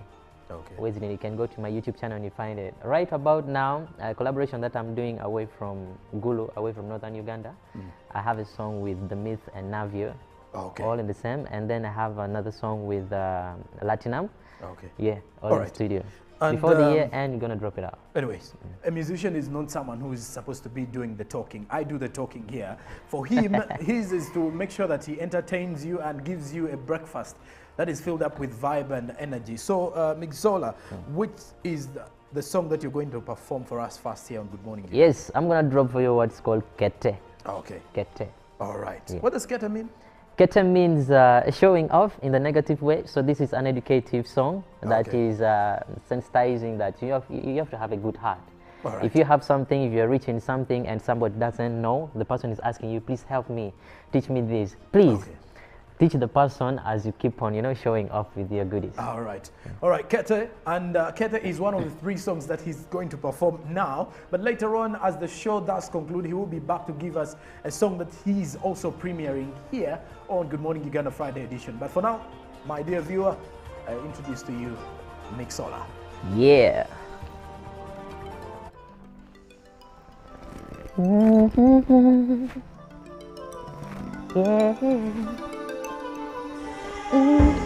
Oh, meeting any kwame loboni, tell me when me ticket a video, Owera watini, nyate tutwal pekonyi. Pecha yani pian pa o katini. Nino nacha. Peyera ni pian pa long jalo. Mega chopper. Manok chikaru kanyate. Igin maleng iwa hikaru kanyate kingoka. Manok chikaru kanyate. Iwa maleng itini. Pengeo mayim. Ijala wachini pengeo mayim. Pengeo mayim. Dina wachini pengeo mayim. Iberuka kate. Iberuka kate. Chawan kate. Manok chikate. Pingoka kate. Hey, iberuka kate. Shop. Chawan kate. Manok chikate. Yeah. Me keep on working hard in silence. No for them brag, still I'm silent. All of them can know that. With times, whole thing not stay for you forever. No, me see you breaking with the right. So what? Inna the club, your table full of wine. So what? Hey, lot of ladies all around your couch. Me see you turn it up, day. Oh, me ting any kwame lo body. Jammy when me ticket every dong. Oh, where I watch Ginny, ya dead to 12 pekoni, and I need it. Kate, Iberka kate, Chawan kate, Manati kate, Pingoka kate, Iberka kate, Chawan kate, Manati kate, Sha. Me not listener, hey, me not listener. You got the ears, better listen now. Kate, Kwani Pemori Kate. Iberi Kachare, Koning Ibet Kiko, with fake things. Kone, why didn't fake it better? Or me to wake John, or me to wake. Do you think, man, Make a kid on, do you think, lally, Jack? Do you think, man, Make a kid on, do you think, lally, me no? Iberi Ka. Sha. Listen. You got the things I've been looking for. The way you move your body, girl, you need some more. Being butter, make you feel bad. Sure, I a girl. Do you wanna feel somebody? Sure. Hey you, do you wanna feel somebody? Yeah. Kaimero bindo, Kaimero bindo. Kaimero bindo. Listen, girl, come wine for daddy. I like the way you roll it in a new city. A champion Babylon, a skin clean. The way she enter, everybody create a distance. Yeah. Jaltin we are bubbling. Come in my pot, tanyara wang ma feel tin. Yeah. I watch you we are bubbling. Dogi mamiti wang magudu. She's a bad girl thing the way she back it up. Watch she's a church girl that came up banda. With the perfect body can break a bank. The way you wind that thing, girl, me want more. She no go do this for money. And tima. She watching in the mirror. She no go do this for money. And miela. Sure. Aye girl, do you wanna feel somebody? Sure. Hey you, do you wanna feel somebody? Tell them say, Kaimero bindo. Boya gala jango. Boya gala jango. And Pabi tenyi, so and Pabi working. So my capiera make we go down. One equate the odd meal, tin pete ulu. Sure, you're the queen of my heart, yeah.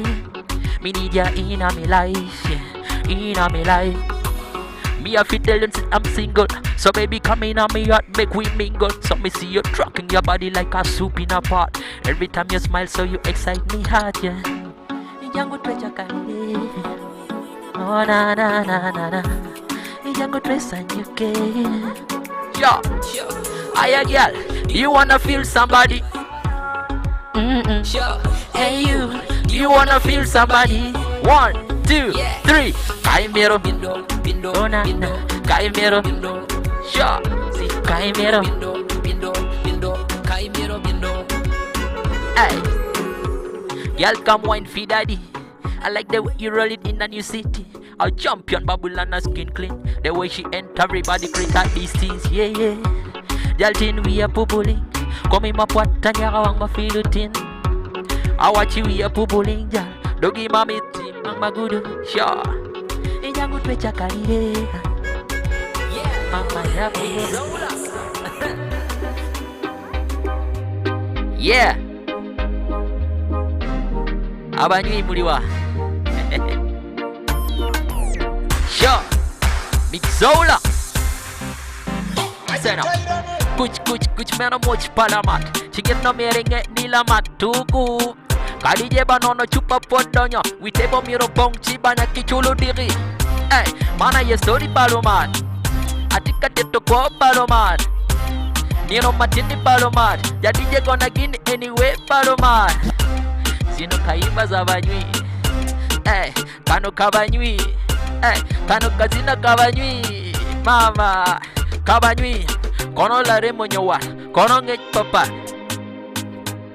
Sha. Big Zola. Yeah. Eni kabedo palomat. Group waki style lock palomat. Hey, nena group palomat. Ting waki style mia. Listen up. Kono la remo nyowat. Kono ngej papat. Gina anangay ni dano wait lomat. Mogo mar pimangich, mogo mar soda. Mogo mokeno miero kikam ki bottle cha. Kada du kwanyo biya, baby jule ki juice. Kimi anti nyuka reggae work ki boys. Kachene chamuramo, mawame, hey, ingayunga. We be making kakamalo man kubedi. La kodi tame yuachi wang mubedu team. Giri pegi jule wang madano me. Pegi tamo koni chamu pade nyikurudwe. Kagome devi nyamyelk. Gikira kilwagi afa katiangi. Gichate acham achuch bebe giboro dogi mit kagi mit la chat udangi. Lumat mukene wiki kwiri no mat ko mat reba. Mukene vurua kech pewiluda kado berki sopong jeba. Hey, mana ya story palomat. Atika teto kwa palomat. Nino matini palomat. Jadi je gonna gini anyway palomat. Gano mazina gabaji. Gano zabanywi. Lava mazina gabaji. Mama. Mixola. Yeah. Mixola. I believe all of you who are watching us this morning and our newest viewer today, wherever you're catching us from, this is how we normally do it on a Friday. So Mixola is still here though, and he has been taking us through some good vibes this morning. 3 well-taken songs, if you were to ask me. And well, what a performance, Mixola. Oh, thank you. And I hope everyone who's also following us on your TikTok is also enjoying the vibe here. Yeah. Okay, when we do return after the break though, Chantal Oliver Kaninda returns with the entertainment news. We also have Olive Monica Najuma, who is going to take us into an interview with a Miss Teen contestant. So stick around because more is coming up, and Mixola is also still here to make sure that he gives us more music and he makes us dance, me in particular, I should say. Stick around. Good morning. Live from UBC Studios in Kampala, this is Good Morning Uganda. Junko. Yo. Check the shopping, man. What's your secret? Haven't you heard of the Parish Development Model PDM? Yes, I did, but I thought it was just a talk. No, Sebatia. It is real. I and a few friends together formed a circle, accessed money from the PDM, invested in a portrait project, and now things are moving. Junko. I thought I was one of your friends. You are. But you left me behind. I didn't leave you in poverty. What you do, just visit your LC2 chairperson and your parish chief and start the process of economic transformation. Just like that. The Parish Development Model is an initiative from the government of Uganda through the Ministry of Local Government designed to transform all lives of Ugandans for the better. PDM, my parish, my development, my life. Nyati Motion Pictures brings you the tragic story of the mighty empire of Bunyoro Kitara. Enjoy the story of Africa's mighty warrior, Omkama Kabalega. in Tuko Pamoja Bunyoro segment. Bunyoro would have simply created an East African community that we are looking for today. When the Bachwezi weekend that we see the emergence of all these other kingdoms that were under Bunyoro Kingdom. That's Buganda, Bunyoro, Karagwe, Rwanda, Burundi, Nkore. We are similar people. And genetically we are even the same people. Use that word pamoja. Kagadi at URDT Institute on Friday 2nd August. Hoima Resort Hotel on Saturday 3rd August. Masindi Atibija Hotel on Sunday 4th August 2024. To get a ticket, call 0778 787 660. Tuko pamoja?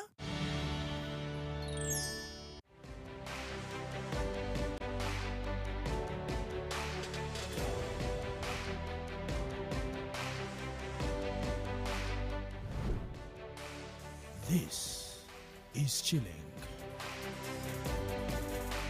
Don't miss a brand new season of Chilling on UBC TV.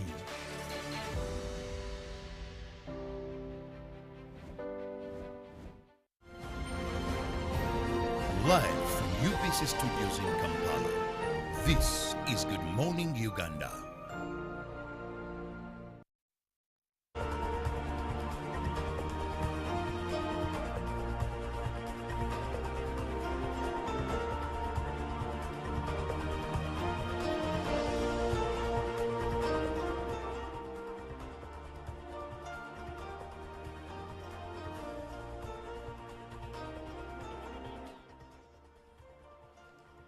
What I know for sure is that if all fails in the media industry for Jerome Paul Sonko, he has a bright future in performance.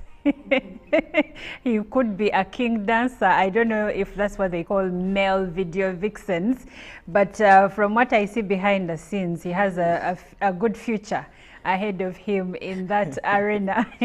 And he probably can do both of them together, media and of course performance.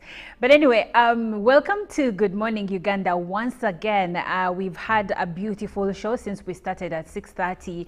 We've had quite an engaging conversation with Pastor Cyrus Road on why men should stop hiding money from their partners. There is need for financial transparency. And then we had a beautiful performance. Now we get into another discussion, and I am with a young woman here with me on set. She's actually what you'd call a young adult, but most importantly, you'd call her, actually she's not a young adult yet, she's a teenager because she's still in her teens. But as we do as women, we never announce our actual age in places, you know, public spaces. Though personally, me, I know she's a teenager. And there is a contest ongoing that is the Miss Teen Pearl of Africa, and she is vying to become a Miss Teen Pearl of Africa 2024. You're welcome to Good Morning Uganda, Miss Nachanzi Gloria Katrina. How are you? Are you feeling okay? Yeah. Ah, Miss Teen. Yes. You're already embodying it. I love that. Yeah. So are you already seeing yourself as a winner? What are the odds for you right now? There are many things I could love to do, but mostly I want to empower the girls. Okay. Mostly the teenagers. Many things and many problems girls face, and they are down there. They can't be helped.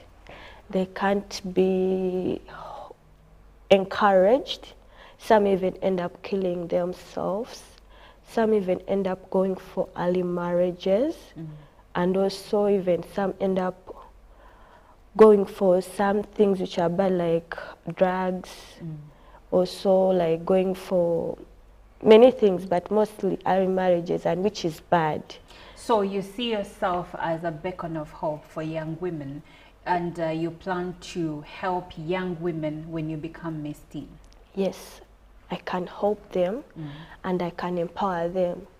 Because as me also, I'm not so perfect, yes, but I've tried. So also them, they can try. Okay. Yeah. Now, this is quite a big dream that you have for the young women in the country.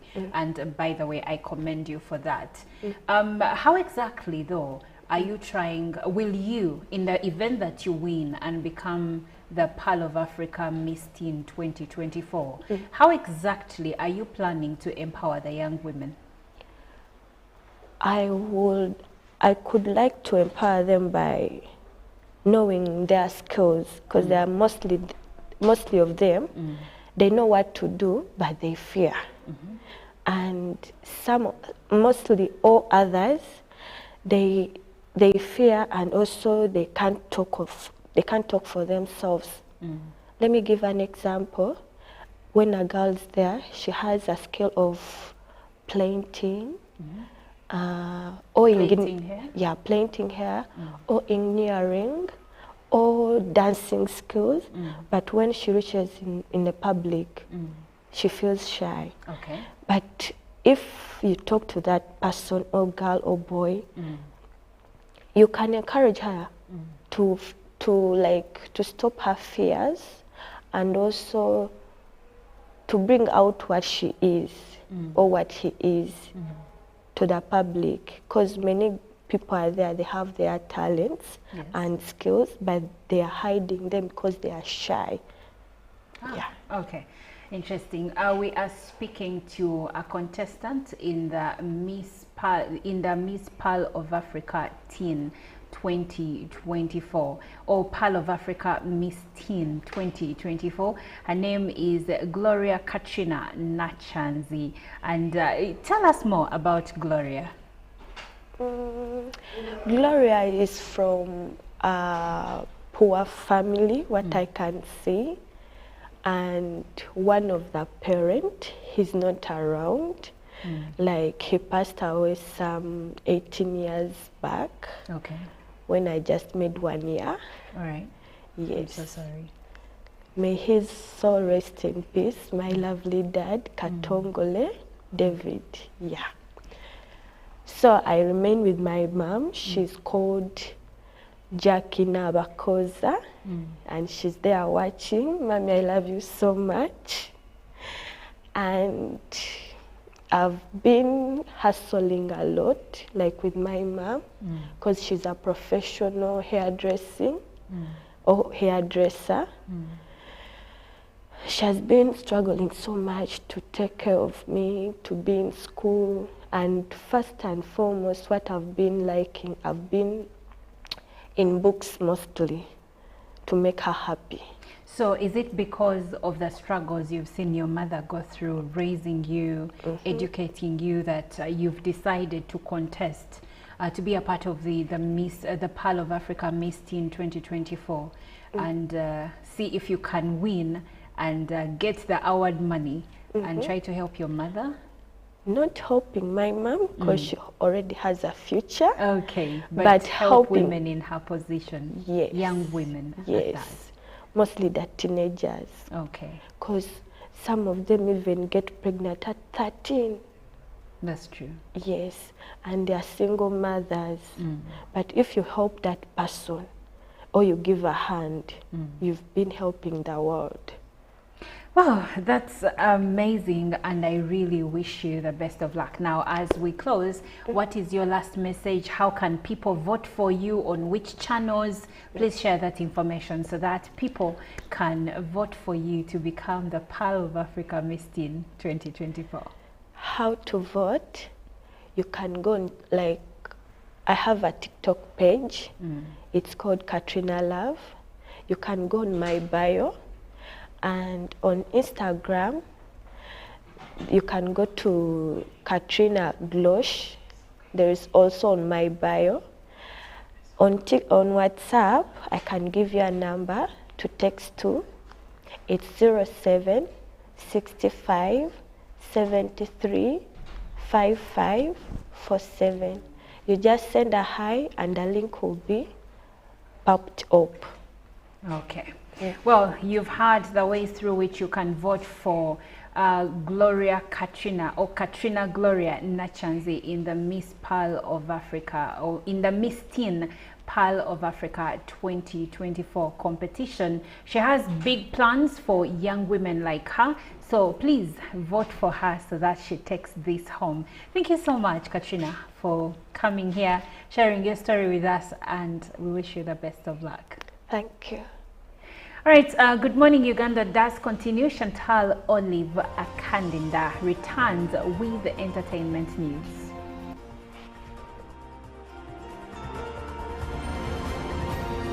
Live from UBC Studios in Kampala, this is Good Morning Uganda.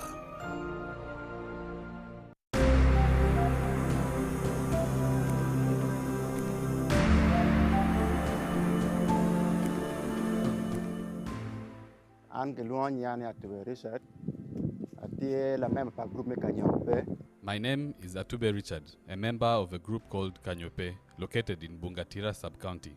This group started in 2008, but the Prel Nol project started supporting us in 2009. The project has offered us training on farming, and the training we got has helped us immensely. We used to farm in a traditional way, planting a variety of crops. But when the team from Prel Nol approached us, they asked us to choose particular seeds to grow which can yield very well in our area. We chose groundnuts and rice, which we are growing. With this kind of farming, the project also taught us how to sell as a group after finding a market. The support from the project has been so good to us.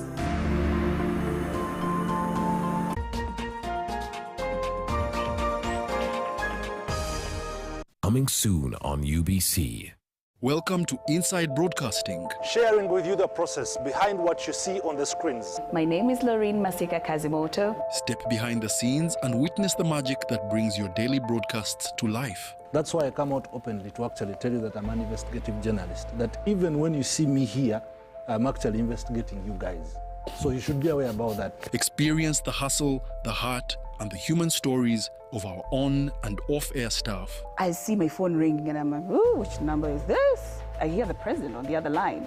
The president of the Republic of Uganda. Of Uganda, yes. Be inspired, amazed, and part of the journey that powers Uganda's most captivating TV and radio moments. Because good broadcast comes down to an individual. They should be artistic. This is Inside Broadcasting. Inside Broadcasting. Inside Broadcasting with Mark Wadula.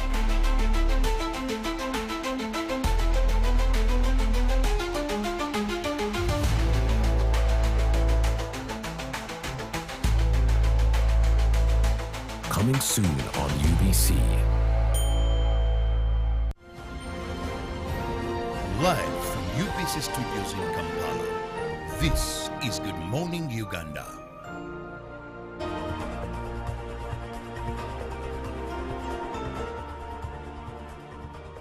This is indeed Good Morning Uganda, and it is the Friday special. Thank you for joining us. Thank you for being a part of us from Monday to Friday. Every single Friday, entertainment, some performances. The performance a few minutes ago was fire. Even the studio was on fire. We were dancing. It was mad. And again, we've aside from the videos I have of Sonko, of him dancing and trying to sing, he has once again showed us that he has more talent. We are still discovering all the talent that he has. He's multi-talented, I should say. Well, we're going to be getting into the movies this very morning, and I only have 2 recommendations for you. So if you are thinking of catching a movie this weekend, these are some of the recommendations that we have. Now, the first recommendation is titled If. Now, If is a 2024 American fantasy comedy film, and this was written and produced and directed by John Krasinski. The film features an ensemble cast.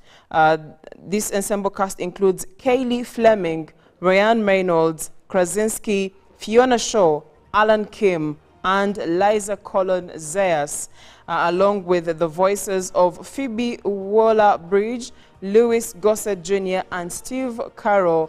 And combining live action and animation, the film follows a young girl, Fleming, who goes through a difficult experience and begins to see everyone's imaginary friends who have been left behind as their real-life children have grown up. Take a look at the trailer. What if I told you imaginary friends are real? When their kids grow up, they're forgotten. Are any of them scary? Worse. Desperate. Question, why did these kids forget about us in the first place? Last week, I just started falling apart. You're sucking the oxygen out of the room. Honestly, Doc, if this is how it's going to be, I'm just going to wheel myself back and plug in. We've started the matchmaking agency to help IFs find new kids. Or we just disappear. Blue. Happy place, happy place. Coffee and croissants. Coffee and croissants. I can help you. How? Because I'm a kid. You are the chosen one. No. Let's not give her a complex. Good luck, short stack. It's all up to you. No pressure. Cock and dagger! Hope this works. All right, let's find these ifs some kids. Chief! What kind of a kid creates an invisible if? I can find anyone. Anywhere. You got him enough. Thanks for doing this. Don't look him in the eye. Which one? Yeah, that's gonna grow right back. Am I disappearing? Oh, all right, I'm not ready for this. I need to throw up, or I need a snack. It's one of the two. Gross. You have to help them. Yes, we do. Well, that is the trailer right there. I don't know if you feel inspired to catch up on that one. If you love yourself a bit of drama, you love some bit of anime, that is the movie to watch. And usually Ryan Reynolds does not disappoint in all the movies that he gets to be part of. And well, that is one of them. And the title of that movie is called If. Now, the next movie recommendation and the last one is Wonderland. Now, Wonderland is a 2024 South Korean science fiction romantic drama film written and directed. You will pardon me if I don't pronounce these names well, but let's try and see how that goes. Kim Tae-young and starring Tang Wei, Bae Suzy, Park Bo-gun, Jung Yoo-mi, and Choi Woo-shik. It is a story about reuniting with a departed family member or lover via video call. The film was released theatrically on June 5th, 2024. And according to the plot, Wonderland is an artificial intelligence that allows people to communicate with their departed loved ones through simulated video calls. Jong-in, a flight attendant, asks to meet her comatose boyfriend, Tae-ju, while Bai Lee joins the service to be able to talk to her daughter even after being dead now. Take a look at this trailer. 네가 있는 지구가 유난히 파랗고 밝다. 这不有我吗？你就回来不行吗？你就回来吧。 진짜라고 믿었던 게 가짜가 되는 건 정말 한순간이야. 좀 다른 사람 같아요. 我去找妈妈。 다른 시뮬레이션들도 엉키고 있어요.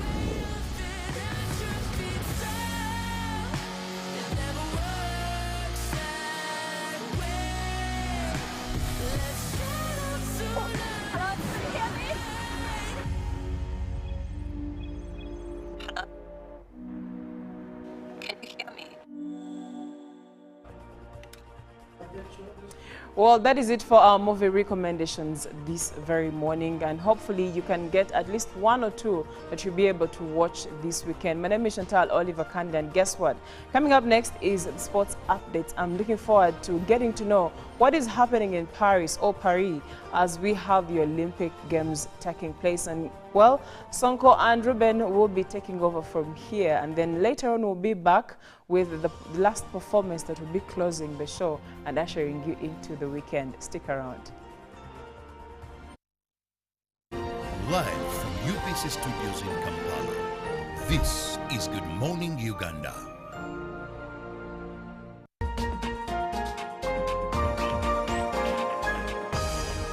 Coming soon on UBC. Welcome to Inside Broadcasting. Sharing with you the process behind what you see on the screens. My name is Lorene Masika Kazimoto. Step behind the scenes and witness the magic that brings your daily broadcasts to life. That's why I come out openly to actually tell you that I'm an investigative journalist. That even when you see me here, I'm actually investigating you guys. So you should be aware about that. Experience the hustle, the heart, and the human stories of our on and off-air staff. I see my phone ringing and I'm like, ooh, which number is this? I hear the president on the other line. The president of the Republic of Uganda. Of Uganda, yes. Be inspired, amazed, and part of the journey that powers Uganda's most captivating TV and radio moments. Because good broadcast comes down to an individual. They should be artistic. This is Inside Broadcasting. Inside Broadcasting. Inside Broadcasting with Mark Wadula.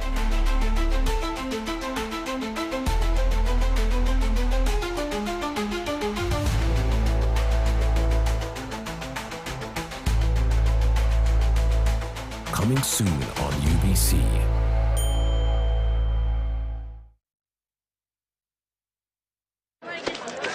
Juko. Yo. Check the shopping, man. What's your secret? Haven't you heard of the Parish Development Model PDM? Yes, I did, but I thought it was just a talk. No, Sebatia. It is real. I and a few friends together formed a circle, accessed money from the PDM, invested in a portrait project, and now things are moving. Juko. I thought I was one of your friends. You are. But you left me behind. I didn't leave you in poverty. What you do, just visit your LC2 chairperson and your parish chief and start the process of economic transformation. Just like that. The Parish Development Model is an initiative from the government of Uganda through the Ministry of Local Government designed to transform all lives of Ugandans for the better. PDM, my parish, my development, my life.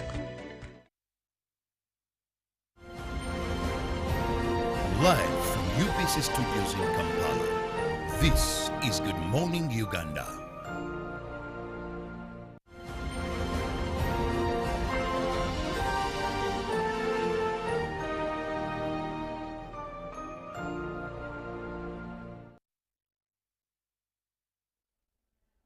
In the title run in last season, when Liverpool was taking on West Ham, I had the chance of listening to radio and the Luganda radio as they were presenting football that time. Liverpool was taking on West Ham and it ended 2-2. And the one Pittsburgh Aladian made a comment that I wish the camera person can also clearly show my viewer this outfit of the producer, Mr. Ruben Pima Chibirango. So Pittsburgh Aladian said, Mwami Chibiranga akubenga te Kampala wano. So I don't know if a viewer out there has been able to see this shoe that the producer is wearing. This that Diane even spoke about today. So at that time when Diane spoke about your shoe game, and today morning when I saw the exact shoe, I was saying, if Diane saw the shoe today that you're rocking, she would definitely make another statement in the coming Premier League matches. But that's it. Good morning, Ruben. Okay.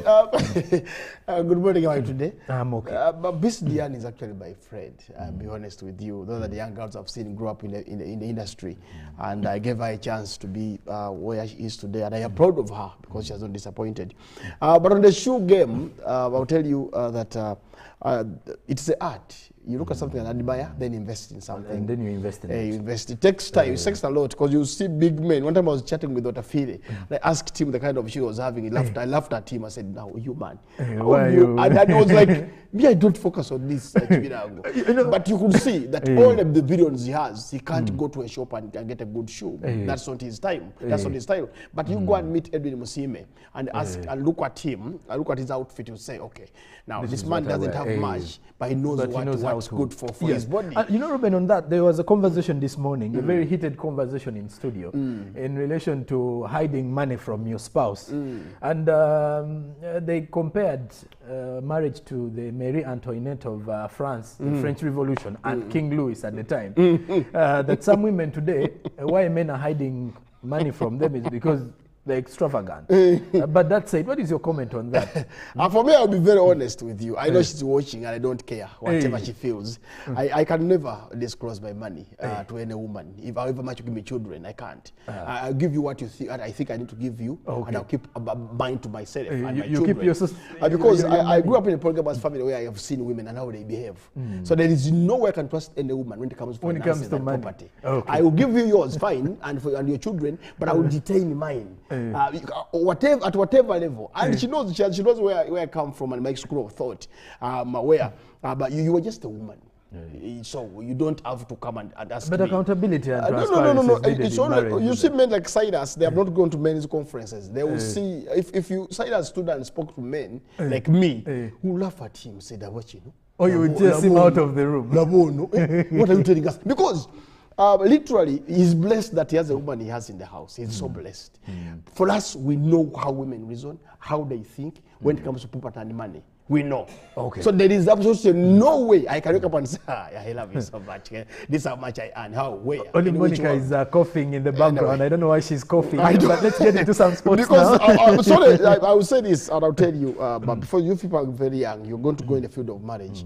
When you get a woman, she doesn't become your sister or your relative. She's just your wife. One day when you leave and you have a chance to hide somewhere. But she's supposed to be my friend. Let me tell you, when you get a chance to hide somewhere and see what happens to that woman when you pass on, you will never come back and love women. Ruben, let's get into some sports. The Paris Olympics are ongoing and of course a lot of action is happening there. And yesterday, news coming in from the tennis world is that Andy Murray will no longer be heading to any Grand Slam following his exit from the Olympic Games. Ruben, first take us through Andy Murray's exit away from the big stage. Andy Murray, any other tennis player, any other athlete would bow out when age comes in and when the knees give way. But he has had his part. He's been unlucky that he played in an era where we have the 3 tennis players on the tour. I mean, the players I've watched forever. He came in on the limelight where there was Djokovic, where there was Rafa Nadal and Roger Federer. So it was going to be very difficult for Andy Murray to win more than 1 or 2 Grand Slams. You could, he might not have been the best tennis player that you've seen over the years, but he tried. Where he comes, the country he comes from, Andy Murray, is not a country that we know of that produces tennis players. I mean, somebody would say that Spain doesn't produce tennis players. You know about US because you could see what they had, Andrea Agassi and Pete Sampras. Even with the women. Yes, the Serena sisters, so many other tennis players. But Andy Murray, for me, he bows out with just, I played tennis. There's nothing more to write home about. I mean, he might have won 2012 Wimbledon Open, but the question would be, who were there then? Who did he compete with at the time? Did he really beat the best in the tournament or in the tour? On the tour, or it was easier to win something. So for me, he bows out, yes, and he's had his time. So we wish him the best in the other endeavors. But there's nothing to talk about Andy Murray. You cannot sit here and talk about the history that he has. Just imagine if Djokovic was buying out. 23 Grand Slams, beating up almost on everybody. Documentaries would start already. Yes, you all imagine if it was Nadal bowing out or even Federer bowing out, you would know that these people have been here. I'll tell you also, before we go to take me to another topic, that I watched Pete Sampras and Andrea Agassi play tennis. I've been around long enough to have watched those players play tennis. And I'll sit here and say, we might have lost the 2 best players in terms of tennis, but the world gave us Roger Federer, Nadal, and Djokovic. So now I'm asking myself, after those 3 exiting, who takes over from them? You don't see a consistent player. Well, and away from that, you also get to realize that the team, Great Britain, also was eliminated yesterday in the Olympic Games in the doubles. So meaning Andy Murray doesn't end his career with something to go home with. And then there's also Smith, that is Tajana Smith, also going into retirement, still with more of that. But Ruben, when it comes to Olympics, all of our attention goes to who is taking home more medals. And I want to know, how is the table standing of the medals before you even get into any action? Because my viewer would want to know, which country is leading in the medals? Actually, it is, as we speak now, it's the USA. They have actually won 9 gold medals, 15 silver and 13 bronze. That takes their title to 37. Then second in that line is France, but the hosts, they have 8 gold medals, 11 silver and 8 bronze. That takes their tally China is up, followed by USA. No. If you look at the medals, of course, on the other side, China is up because of maybe the gold. Yes, but because of the gold. But overall medals, 37. It is actually US has 37. So but in terms of gold, China is leading with 11. But the overall silver and bronze, USA is leading with 37 medals. They have talent. You can't see any African country here. Yet Africa takes the biggest number of athletes. But if you ask me, I mean, you go to a team like Nigeria and see who has traveled with how many they have sent to Olympics. So, but for me, US stands out in terms of the general medal collection, but China stands out in terms of gold being one there. And of course, South Korea is also surprising me with 12. 6 gold medals from South Korea. These are supposed to be people of Davis's size.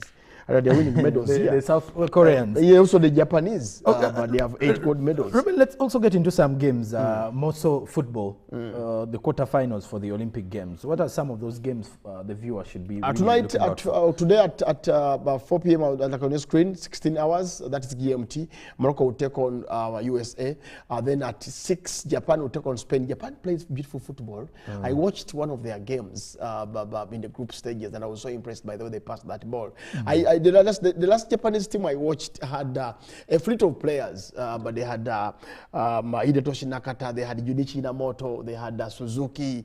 They had some good players. I've only heard of the Suzuki guy. The second team I also watched had the same team that had Keisuke Honda of Japan. Yes, the free kick expert who plays at Celtic and Lyon. But then another Japanese team that came in had Shinji Kagawa, one of for me the best players. The United and former Dortmund player. Yes. So, but this the Japan Olympics has a good team.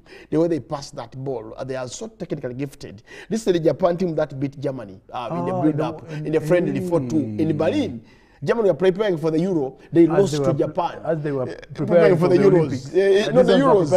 It's Japan went to Berlin and beat Germany 4-2. Anyway, Spain will take on, Egypt will take on Paraguay. That will be at 8. Then at 10, France will take on Argentina. That is the playoff. And you know, Jerome, there is something about it. I was telling you about it on Wednesday. Yes.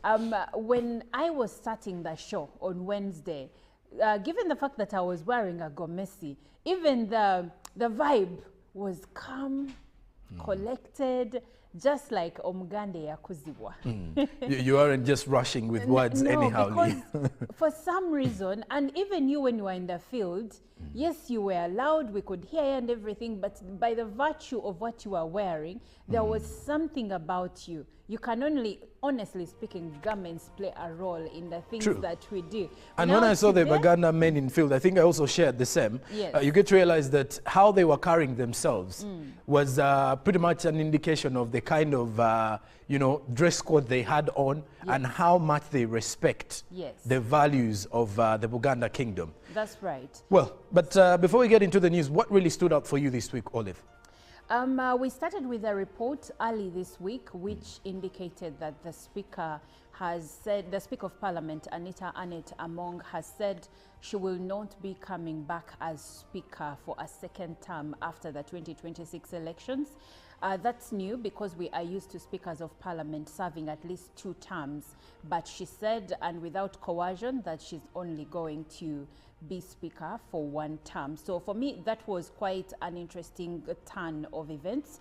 And of course, the celebration of the Kabaka's reign for 31 years, that's quite something. Especially for me, the highlight was that in as much as the Kabaka didn't attend the church celebrations, he is in the country and recuperating, but because of doctor's orders, he's not allowed to be in places where, in spaces that have huge crowds of people. But I'm happy that he is within Mwali Kabaka, and for me, that was the highlight of the week. And of course, Jerome Paul's broadcasting in Luganda.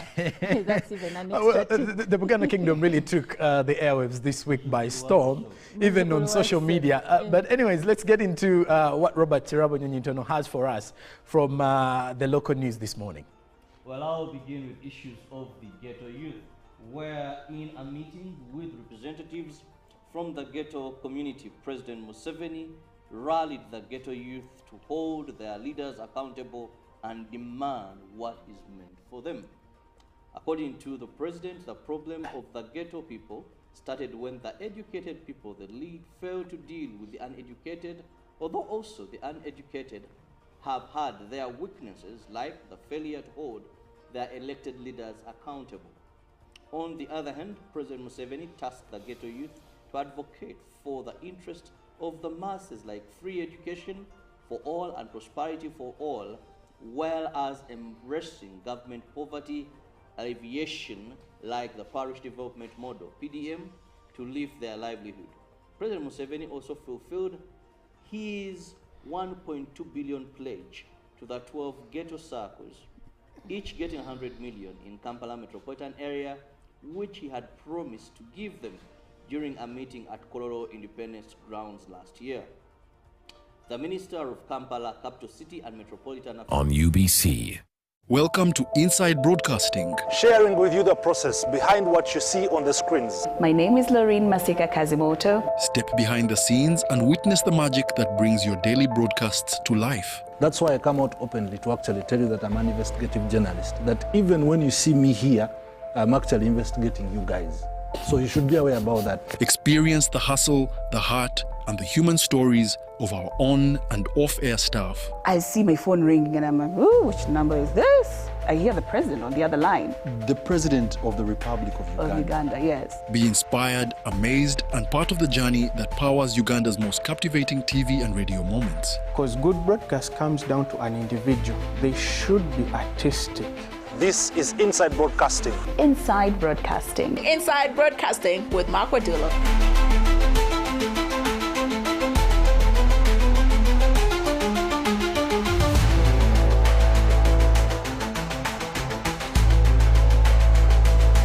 Coming soon on UBC.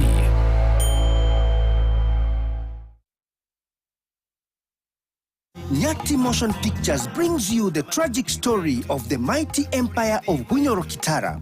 Enjoy the story of Africa's mighty warrior Omkama Kabalega in Tuko Pamoja Bunyoro segment. Bunyoro would have simply created an East African community that we are looking for today. When the Bachweze weekend that we see the emergence of all these other kingdoms that were under Bunyoro Kingdom.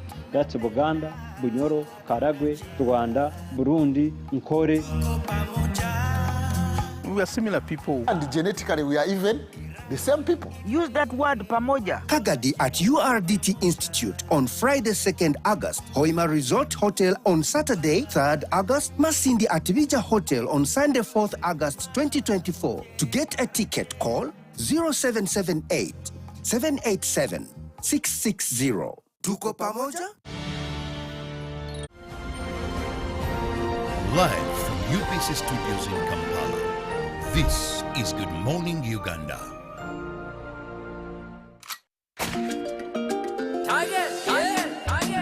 Enemy Zola, Pimabe, Beijing Pistol, Pimabe.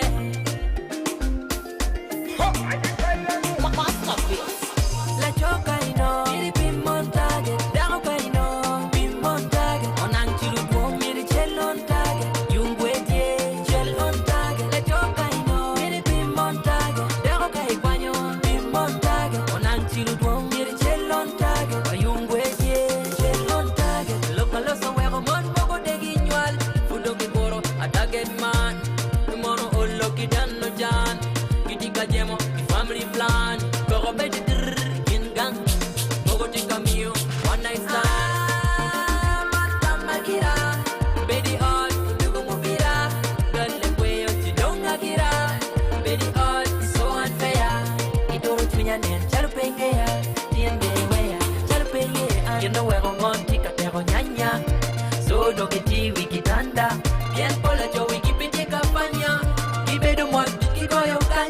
Inna the corridor, Kagomba.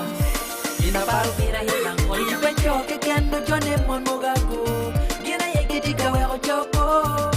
Tambi wenu kari kumso. Mon mogi kari ni pengayo wadoyodo. Bejolo welo kuluka o. Special, that is what happens every single Friday.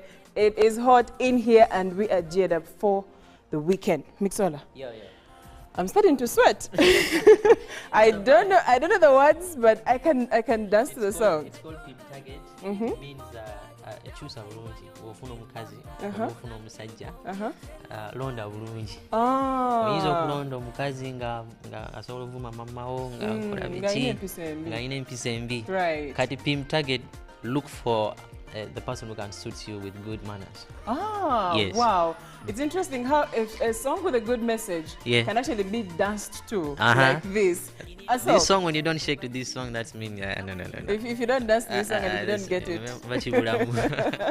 So Mixola, yes. I understand today we are premiering a new song. Yes. And the song is Akele. The song is called Akele. What is the meaning of Akele? Akele is the name of a girl.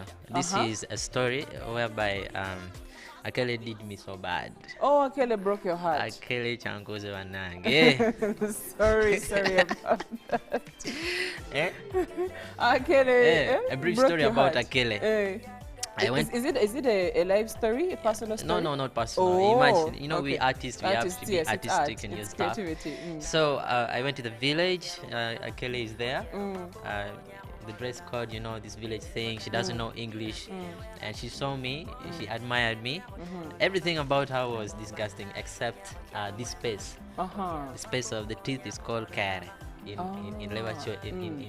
Acholi. Yes. So that is what made me to take her as her. A wife. So I took her, educated her. I changed her to a city girl. Akele, after learning the urban ways, she went for the man who has cars, rich, and all that. I'm going to stop you right there. Wow. So how do we get to connect with you on social media, for example? On social media, you can get me as Mixola, Mixola, on TikTok, YouTube, Facebook, Insta, X. Yeah, you can get me there. Great. So I'm going to leave you to it. And I think for us, we are out. Thank you for being a part of the show. Monday to Friday we run, and Friday is indeed special. So thank you for being with us. This is our thank you to you. Have a wonderful weekend. I'm leaving you with Mixola this morning. Yeah.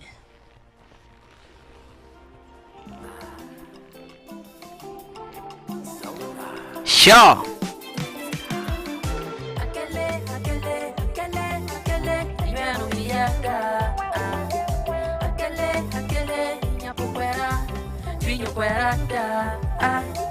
La bomballa, nyaro chero wera, o chero mabo, nyaro malo lava, mirin motara, tina kele wera, kona ngene nyaro toro lava, la bomballa, nyaro chero wera, o chero mabo, nyaro malo lava, mirin motara, tina kele wera, kona ngene nyaro toro lava.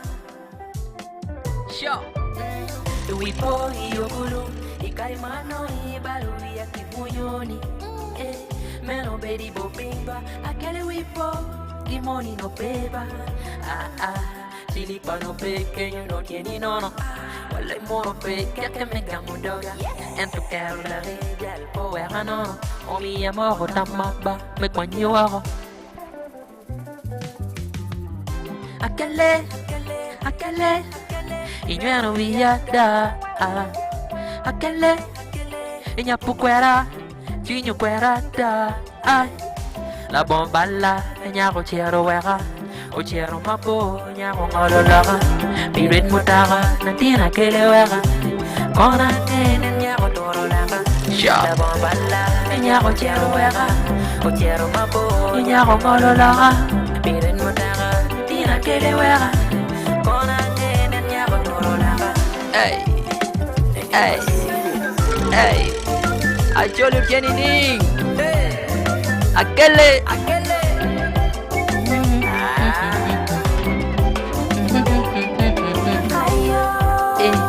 Nia no dago, Nia puro wabama, wera chulu wakwa, Nia no pinge, kombete duma mama, Nen waruki weo loke pian, Entu iu ilo wengoma, Iwega ni yak na boki ya chwini, Idenya ni gwek, Iwit mutakamoni. Chante makari kumi, kona wilo kifrakta, na, kona gedo kimambi, kona nyabo kidoga, Akele la bole wijitenya pinye. Mixola.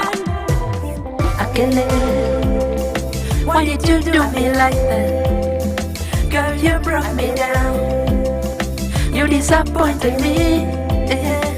No, la bombala. Live from UBC Studios in Kampala, this is Good Morning Uganda. Pick of the day on UBC. One-on-one with Michael Jordan Lukomwa.